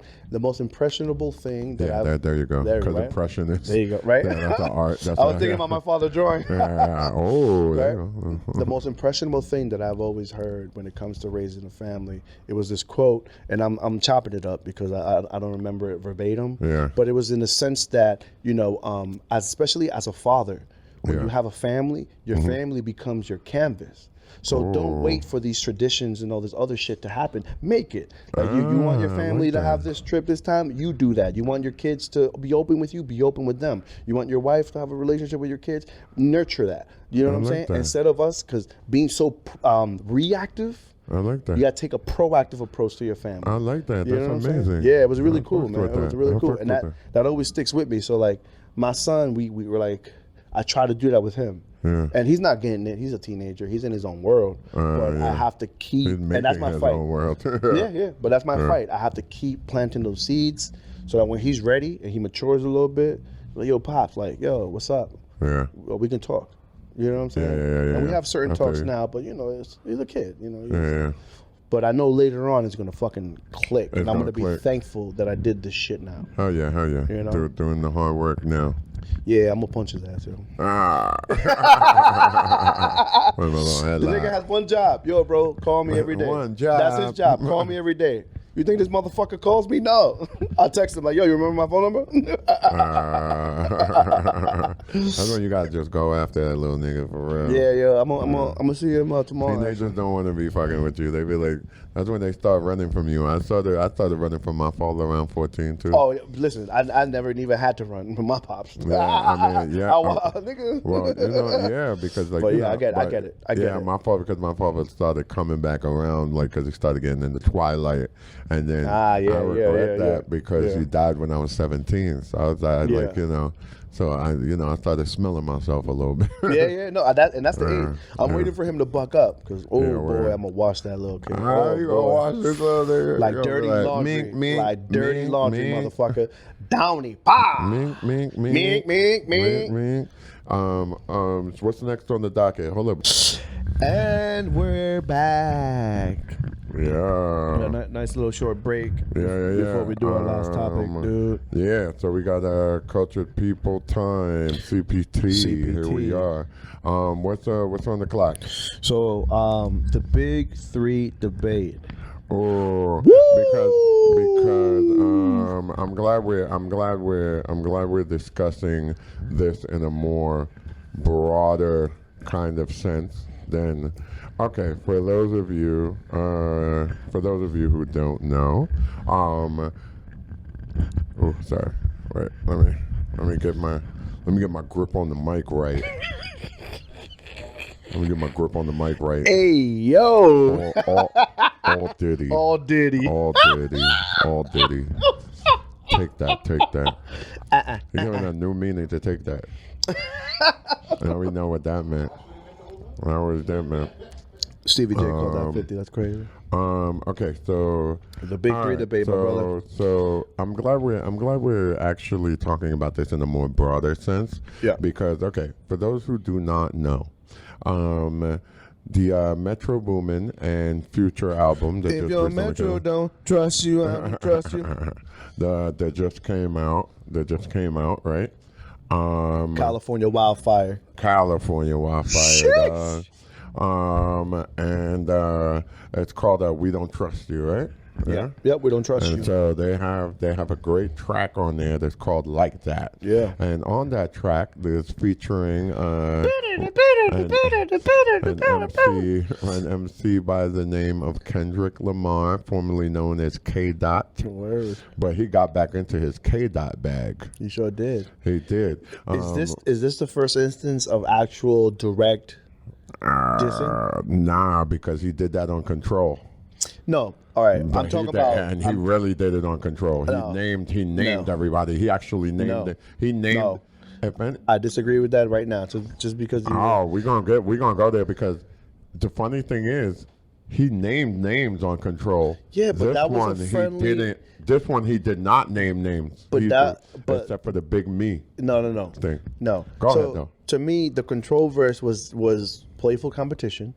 Right, because he said, "Hey, I like all you guys, but I'm trying to be better than y'all. I'm trying to murder you niggas." To me, that was the playful banter. I get where you're coming from. Right? You don't think this is him? Nah, he don't like Drake. I don't think he liked Drake. I mean, all signs point to he never did. Yeah, word. Right, like he ain't never. There's something about him that like they just didn't get along. I thought this whole shit was just fabricated for them to be relevant all this time. Because I don't think he really has a problem with J. Cole. No, it's Drake. No, you don't got a problem with J. Cole. But if you're gonna align yourself, with him, then that's why he went on him. Yeah. So he didn't say name. He didn't say Drake specifically, but he named the song, and then he just went around and did this whole cornucopia of "for the dogs" metaphors. Yeah. You know what I'm saying? So it was very direct in that sense. But what makes this great is that song is so hard, bro. Really like that. Has the chickens come home to roost for Drake? Because it feels like everybody was just like, you know what? We've had it with you. Metro, Ross, Future, Kendrick. You know what I'm saying? Everybody's just like, you know what, my nigga? Like, you've been wandering around here going crazy, and we not with that shit. You know what I'm saying? So I'm asking. Yeah, because I was gonna ask you to like almost expound more. But then you're already kind of like, all right. I think because you know what, Drake. I'm sorry, dude. I don't mean to sound like a hater. I'm not trying to sound like a hater, but Drake is fake. Oh, wait. He's not. Explain that. This is no knock against his talent, but as how he presents himself, he's and nothing against you, bro. As because he's an actor. Here we go. He's a thespian. Here we go. So you think this is the best character he's ever played? Thespian. Is this what you're saying? This is the best character he's ever played? Yeah, well, no. All jokes aside, he's an actor. Okay. And I think he's taken that talent and he's put it in to how he performs as a rapper. And with rap, there's still very much this thing where, you know how you be, when I be capping, you be like, cap in your rap. Like, you have to, there's still this underlying layer of authenticity in rap and MCing and rapping, and doing that. It's not to be different with like MC. Let me not convolute my own damn point. Yeah. It's he's not authentic as he should be. You don't really know who Drake is. Like, be real. But like, I'm gonna give you pushback, right? Because he's always talking about who he stuck his dick in, and he's always doing this. And he's a chameleon of sorts. He could all of a sudden, one time he's speaking patois, the other time next time he's doing some Dominican shit. And he's from Toronto. They have a heavy West Indian population there, so it's not like he doesn't know about that. But he don't know about the Dominicans until later on. So he's from Tennessee, but he also got mob ties with Jay Prince, and so the niggas from everywhere, and it's like, come on, bro. I mean, I'm gonna give you pushback. Go ahead. The dude. We don't come on here to just agree with each other. I feel like we know exactly who he is, bro. His Canadian story, how he grew up, his parents, his upbringing, you know what I'm saying, being in the industry early, you know what I'm saying? It's just that as the rap doors opened for him, he was still growing. And he was exposed to everything because he was that good. He was making the hits. He had a lot of recognition globally. You get what I'm saying? So it's like he was literally growing up with everybody. So it's like, you know what I'm saying? I'm sorry, but I think I don't agree. Yeah. I think that Drake is, for example, right? Let's look at his artistry. Okay. His artistry is not really. It's not thought provoking. It's not, and not to say. Hold on. Yeah. It was never meant to be. This. I was just about to say that. I was just about to say, I do not want you to make me put my hand on my chin with every fucking song that you put out. But I want to see something. Yeah. I want to see something. You don't think he gave you moments like that, dude? He has a lot of moments. There's a lot of moments. I'm not taking it away from Drake's moments, but I will say that the current trajectory of his career has been very stagnant. It's been very stagnant. He has not evolved as an artist. Well, listen. All right. I agree. Thank me later. I agree with you in one aspect. I agree with you in an aspect because they have a formula that they've been doing for the past decade. Yeah, so it's like that's gonna get you. The most hits ever? That's where we got him. It got him the most hits ever, in retrospect, that's not gonna live.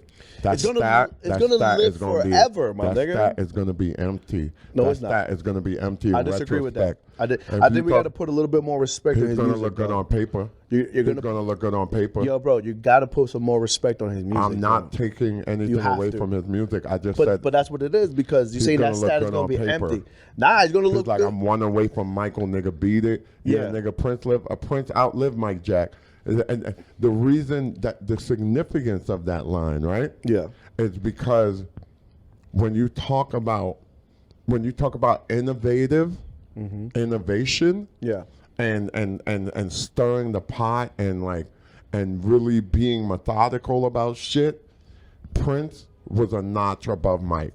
Okay, he was just one notch above Mike, like on some real shit, and Kendrick is Prince in this case, and Drake is Michael Jackson. Okay, but what we're arguing right now is about the music that I feel like has a lot of moments because he's been a hit machine for a long time.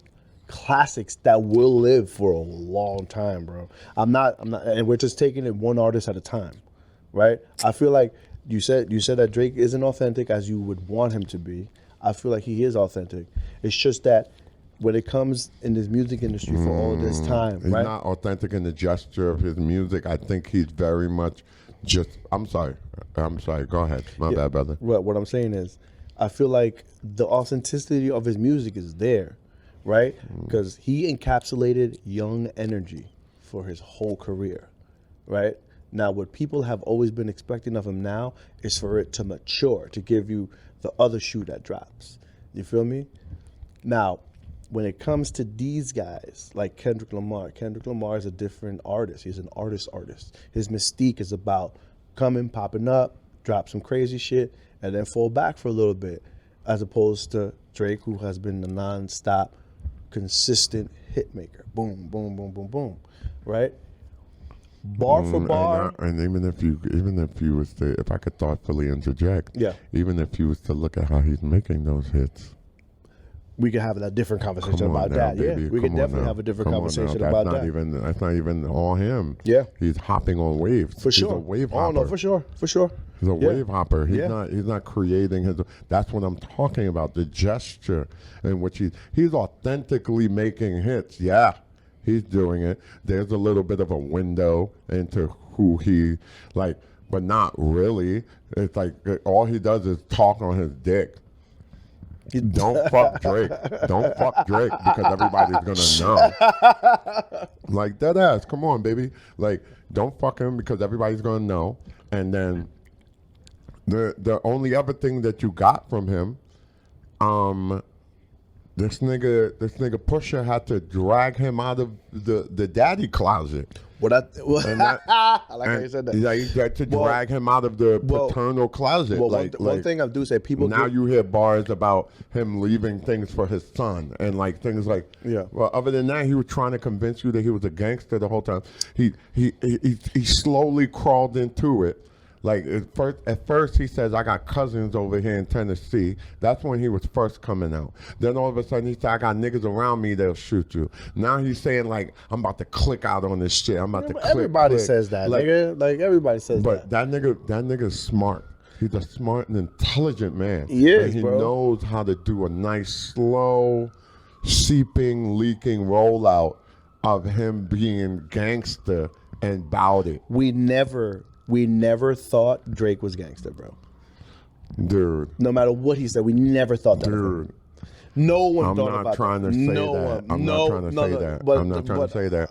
But no one thought about that. I'm just talking about how he's coming off and how he's projecting himself and his subject matter. Yo, he came under two of the biggest bloods in the fucking game. Of course he's going to try to talk some shit. First of all, that's another conversation because I heard that the Baby and Wayne ain't really sanctioned. All right, that's something else. That's beyond. You know what I'm saying? You know, but, like that. This was we could talk about that. But this was the image. You know what I'm saying? And he came up with jostling my mic too much. Yeah, a little bit. I think so. Go ahead. Yeah, but that was the image. You know what I'm saying? My thing is, I don't think he's truly been battle tested because the Meek Mill shit, Ross told Meek to back the fuck off, right? The Pusha shit, he went more at Ye and kind of let the streets kind of deal with Pusha. You know what I'm saying? And anybody little else, it was just, and with Kendrick, it's just been subliminals all this time. So he's never really had a Jay-Z take over, Nas eat their moment. Yeah, but right? also so Drake, this is the Drake right now. Was also throwing a lot of shots. If you look at the history of it, they had a succession of things where Drake was throwing shots, and Kendrick was like, yeah, okay. Like they threw shots at each other, but it was very subliminal, bro. You know how much you have to nerd out? I've been doing my research. But that's what I'm saying. Like, you know how much you have to nerd out to really like understand these shots too? Yeah. It was like, come on, my nigga. I've been doing nothing but watching videos and like. Me too. I've been watching the videos. I'm like, oh, that wasn't this. That shit is listening to shit. Like, that shit is stupid. Yo, my nigga. What I'm saying? Like going back to shit, and I'm all like, oh, okay, it's interesting. Yeah. Like, you know, I like this that Kendrick just laid it out. He said, "You nigga, this is the first round." He's like, "Yo, bro, look, enough of this shit. To like enough of this shit. Enough of this shit. Y'all niggas is buddy. Y'all cool. But if we the big three, all right, I'm gonna put myself in here right now. It's me, y'all. What's up?" Yeah, and these niggas is on tour. He definitely put cock and balls on the table. How long do you think before they'd respond? Because they both have to respond. More Cole so than Drake. I don't know. Like Cole, besides 1985, for the 1985 effect, right? You know, where he just thought, Cole don't really be coming at nigga. He don't really got no straight like, all right, guys, this is where, you know, sometimes we be just talking to each other and we forget to talk to you guys. No, but it's fine. They're listening for us to talk to each other. Yeah, I know. But sometimes we don't gotta like, talk to them. No, like, you know, we have a tendency, like, where sometimes we throw it to you guys. Like, you know, classic potting 101 or like, no. you know, thing 101 where we go, hey guys, what, like, you know, what do you, have you seen anything? And tell us, like, you know, if you're in the comment, whatever, you could be like, hey, you know what?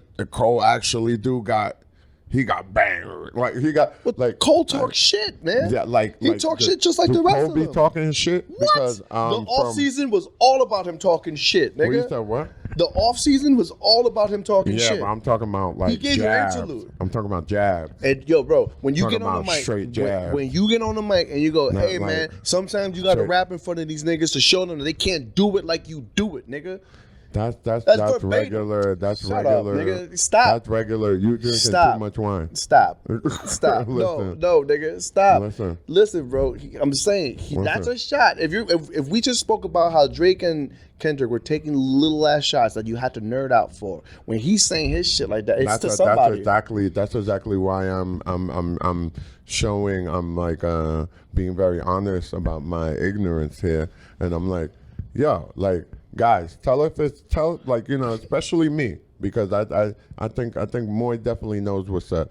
But tell Akeem, like, and I'm referring to myself in the third person like a fucking asshole. Be like, you're such a narcissist. Be like, nigga, you're fucking bugging. Facts. Like, because, and this is what, and now I'm gonna do this. Now I'm gonna just, my nigga, Cole, relatively, and this is my opinion, my humble opinion. Yeah. Humble, uneducated opinion. Like, my nigga, like, nah, Cole, but here's the thing, okay?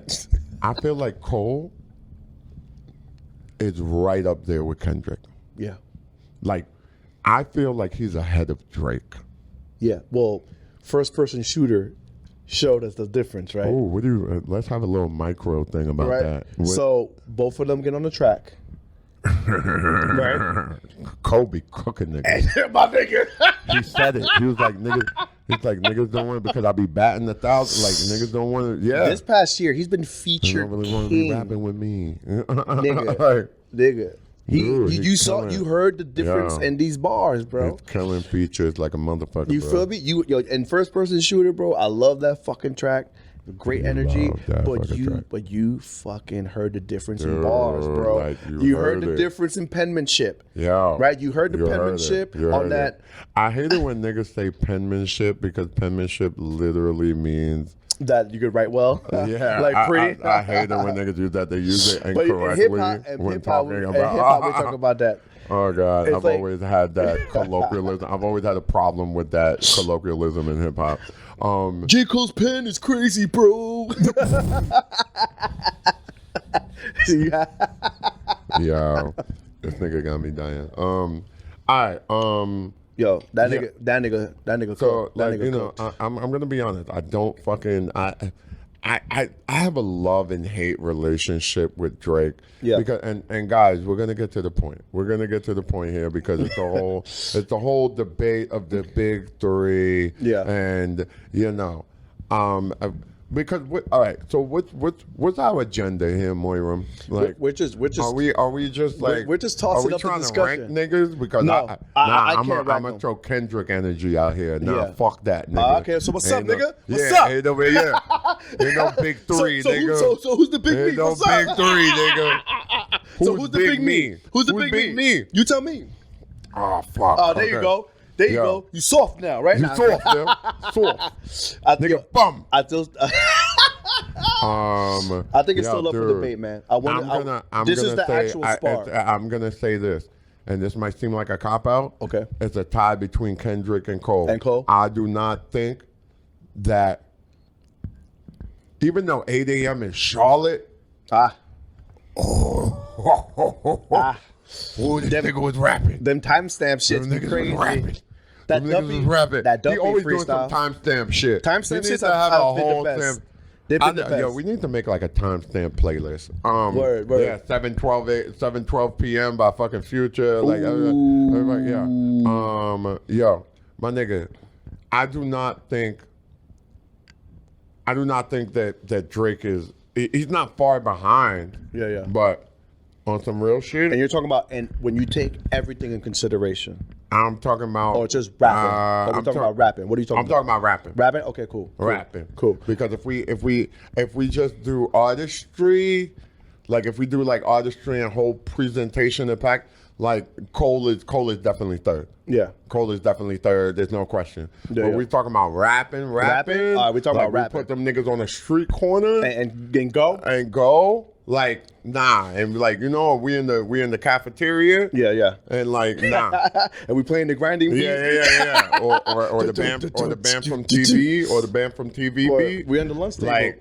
Like my nigga. Oh, band from TV. Like, I want to hear that.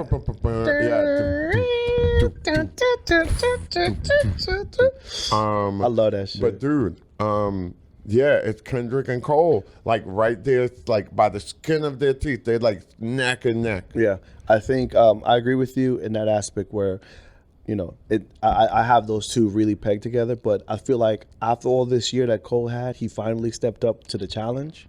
And now Kendrick put the bait out and he said, I bet, let's go. Yo, dude. And now it's up to these guys just to put their money where their pen is and go crazy. Cole has an opportunity to edge. And that's the chance that he got. I like where you're going with that. I love where you're going with that. That was a bar that Kendrick said. Oh, this guy, he's saying he's the best, so this is your chance to step up. Yeah, because now we're gonna spar. Like, we've been cool. We eyed each other. Honestly, right? It's the K-Dot, is it Aubrey or me? Right now, I feel like Muhammad Ali. And so he was all like, Kendrick was like, that bar was for him. Like, yeah. Like, oh yeah, now you Muhammad Ali. Yeah. This is your chance to step up, bro. Like, yeah, you know. But and remember the whole fucking like, you know, narrative that Cole is corny. Yeah, back in the day.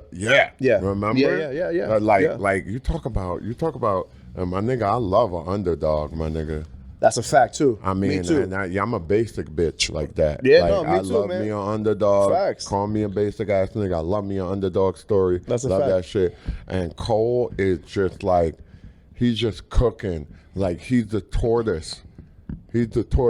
Yeah. And J Cole, I think Drake is definitely the hare. I think. And then Kendrick is the nigga with the starter pistol. Yeah. And he's pointing it at these niggas. He's supposed to shoot up in the air. I think that this is Cole's time to step up and really separate himself from both of them. You know what I'm saying? Because we know what Kendrick could do, dog. We know what Cole could do, and we know what Drake could do. But I would also respect Cole for just being above the fray. Nah, nigga, nah, no way. Absolutely not. Absolutely not. Retrospect. That would be the worst thing. In retrospect. No. Retrospect. That would be the worst thing he could ever fucking do. All right. In retrospect, I would. Fuck out of here. Right now, I want him to rhyme. No. I want that nigga to spit. But why would you say that? Okay. All right. Thank you. Oh, thank you.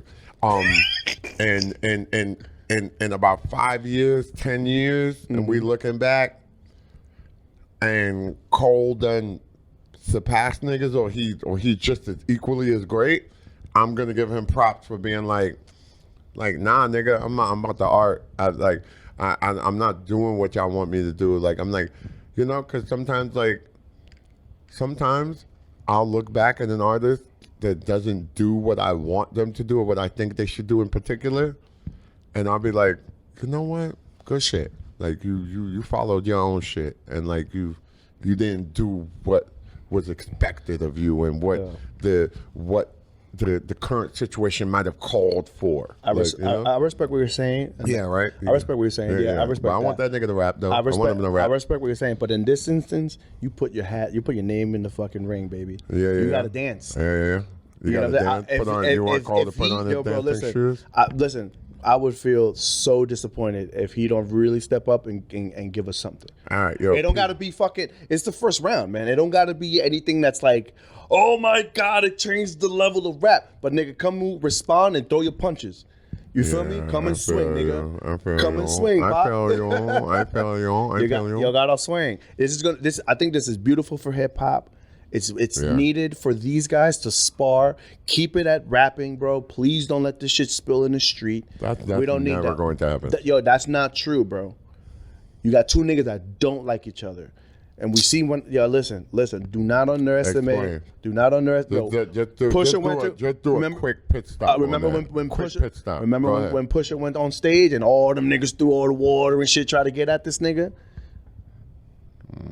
You get what I'm saying? I get where you know what I mean? You feel me? So like, nigga, come on. We don't want to see that. We want to see y'all spar, and then whoever is the best. You always kind of got to say that low key. You always got to kind of say that for niggas low key. You got to be like, hey, bro. Niggas, chill, niggas. It's true though. We don't want to see, bro. I don't want to see that. I don't want to have the same conversation that we had when Kendrick had that control verse. But it's not the same conversation. It's not the same conversation. I don't think that this is the same. I'm there with you, brother. Yeah. I don't think that this is the same because they're all in different places, and I want people to recognize that. Mm-hmm. Let's not have the whole, oh, this is good for hip hop because it's healthy, and healthy competition. Like, no, this shit ain't healthy. Niggas just trying to war, nigga. This shit, but this shit niggas is fighting for the number one spot, bro. This is what's good for hip hop. It's reaching a precipice. We need to have a different type of elevated conversation about this. What do you mean? Expound on that. Because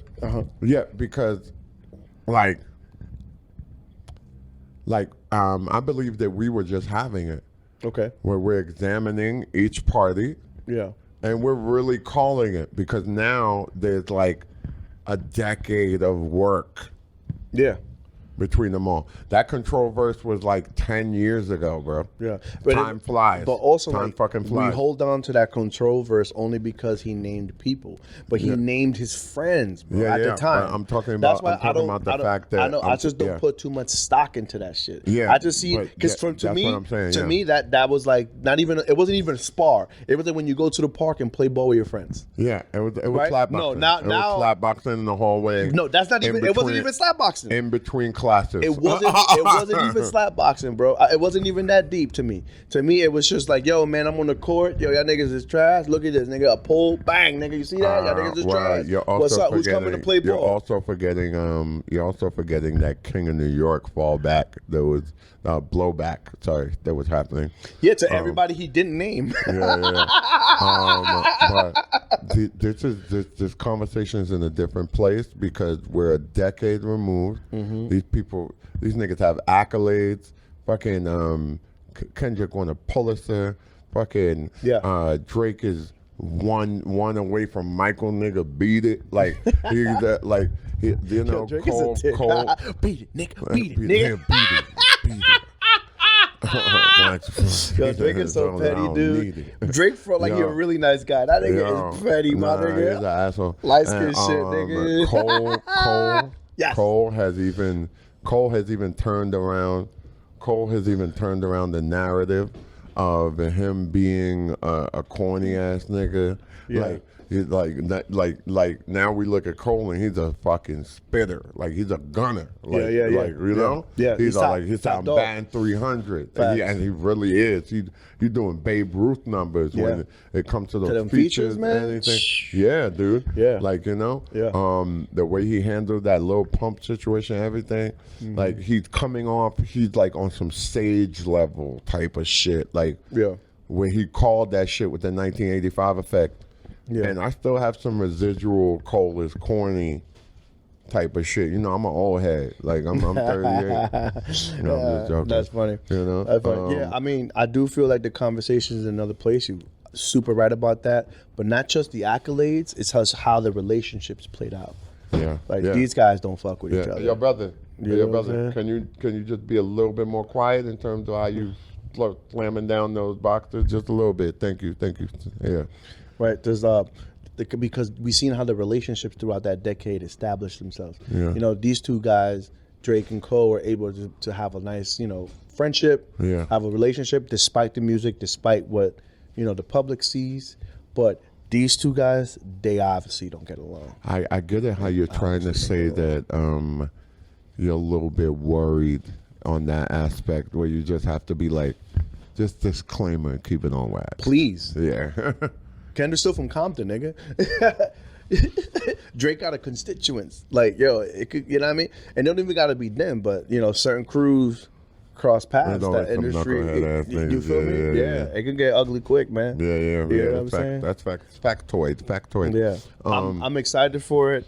And not for nothing, man, I feel like this Cole response is about to be fucking. I think, you know what? I am going to, God damn, man. I think, you know what? I don't give a fuck.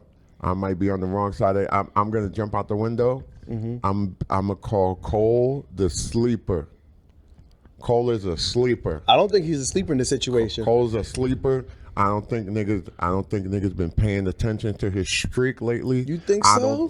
I don't think enough niggas. I don't think John and Joan Q Public know. Really? Niggas that listen to music know what he been doing. Yeah. He been lighting up them. He been padding stats. That's interesting, But I feel like because dude, I've been checking the consensus, right? Yeah. And niggas got me hype. And people are like, like Middle Child, my nigga. You know that song? Yeah. Exact, my nigga, Middle Child for real. Yeah. And I'm telling you, my nigga, I'm gonna call it. I ain't doing this no tie shit. Fuck that. Fuck that. Yeah, fuck please. Fuck that. Yo, I done had me a little bit of wine.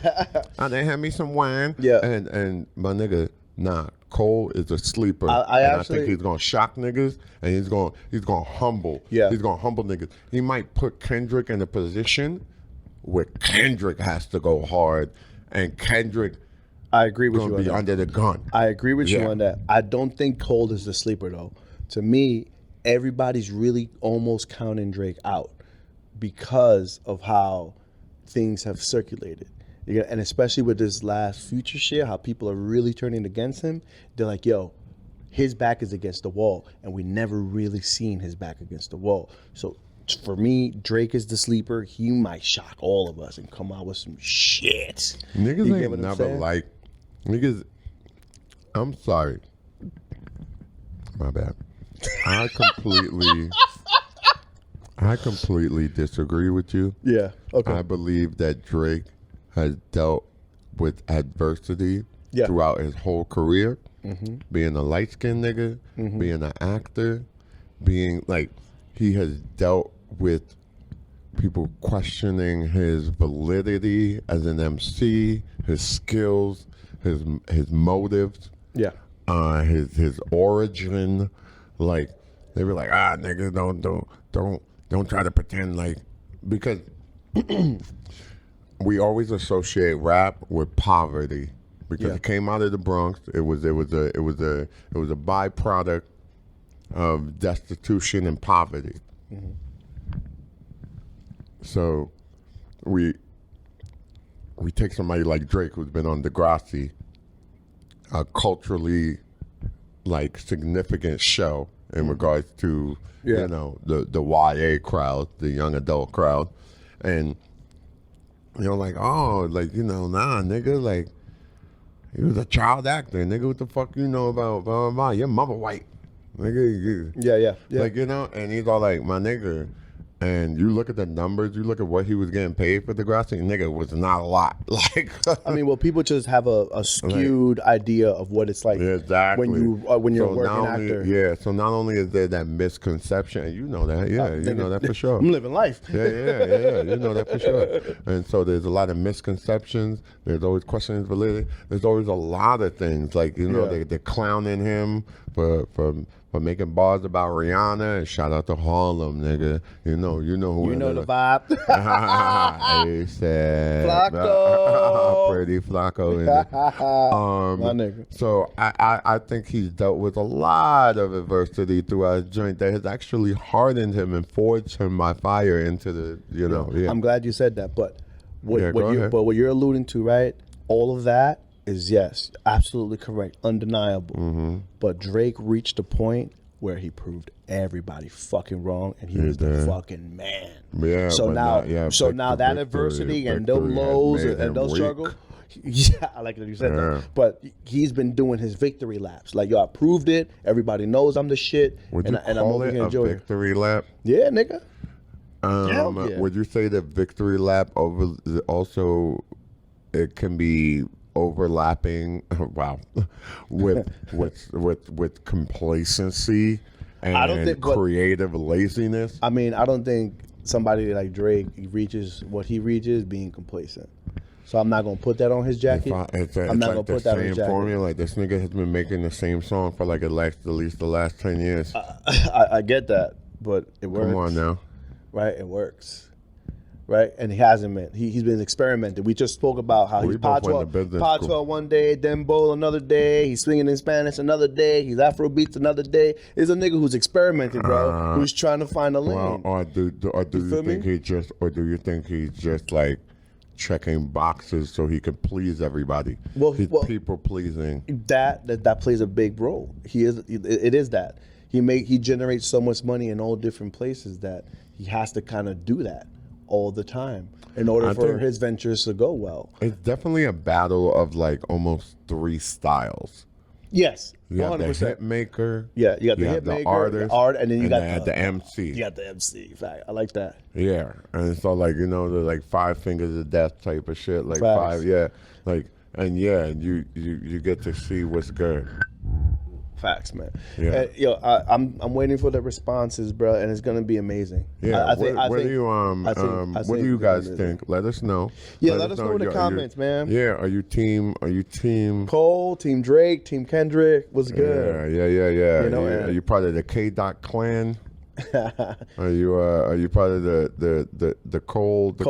The Cole Crush. I like that. The Cole Crush. You're the Cole Crush. Are you one of Drake's mistakes? Nah, don't do that. I'm just joking. I love me some Drake. I stay bumping Drake, bro. Yeah, man. Great. Yeah. Word. Come on the show, nigga. Come on the show. Yo, when we get big, what's up, baby? I'm just fucking with you. I don't want you on the show. Yo, dude, this has been an incredible fucking feel to come back and get active and record with you. I miss recording with you, man. I miss the laughs. This feels like exactly how it's supposed to feel. Like, I feel we're in the right place. Like, I feel like we're a little better. We're a little better too. Yeah. Yeah, definitely. And I love when we don't fucking agree, man, because this is like drives the discourse. And we're just over here agreeing all the fucking time is boring. Facts. And I don't like agreeing with you. Yeah. I secretly want to commit. Like friend side, BBF side, BBF aside. That's funny, man. So, like, is there any like last thoughts, anything that you took away from the episode today? I mean, well, I not really. I'm just like really looking forward to the future. That's what it is. If I could say, yeah, actually, I did take something out. I was like, I feel like this is something that we should be doing, and I'm looking forward to where it goes, and like, it's a future share, and I just want to develop consistency, and so yeah, and that's what I'm looking forward to. Word. I'm looking to feed our audience. Word. And like, yeah. Word. And contribute to this landscape of media, this vast landscape of media. That's it for me, man. I'm interested in seeing how we develop this, that we can actually positively contribute and build a nice brand. Yeah, and then like, develop and further develop the whole landscape of media and stuff like that. Exactly. I don't want to reinvent the wheel, but I just want to I want to be one of the good spokes. The good spokes. Don't break down. Strong. Yeah. But yeah, we also want to thank each and every one of you that has sent us messages, death threats, texts, everything, telling us to get back in the saddle, to really come and put this content first. We love a flaming bag of feces on our doorsteps. You know what I'm saying? I ruined like 4 pairs of shoes that way. But we love and appreciate the culture cult out there, all our friends, all our family that support us, that listen. My name is Moirum. And this is Akeem. And this is the CPT podcast. Cultured People Time. And now you know what time we on. We on. Hey, love y'all. Peace. All right, one ton.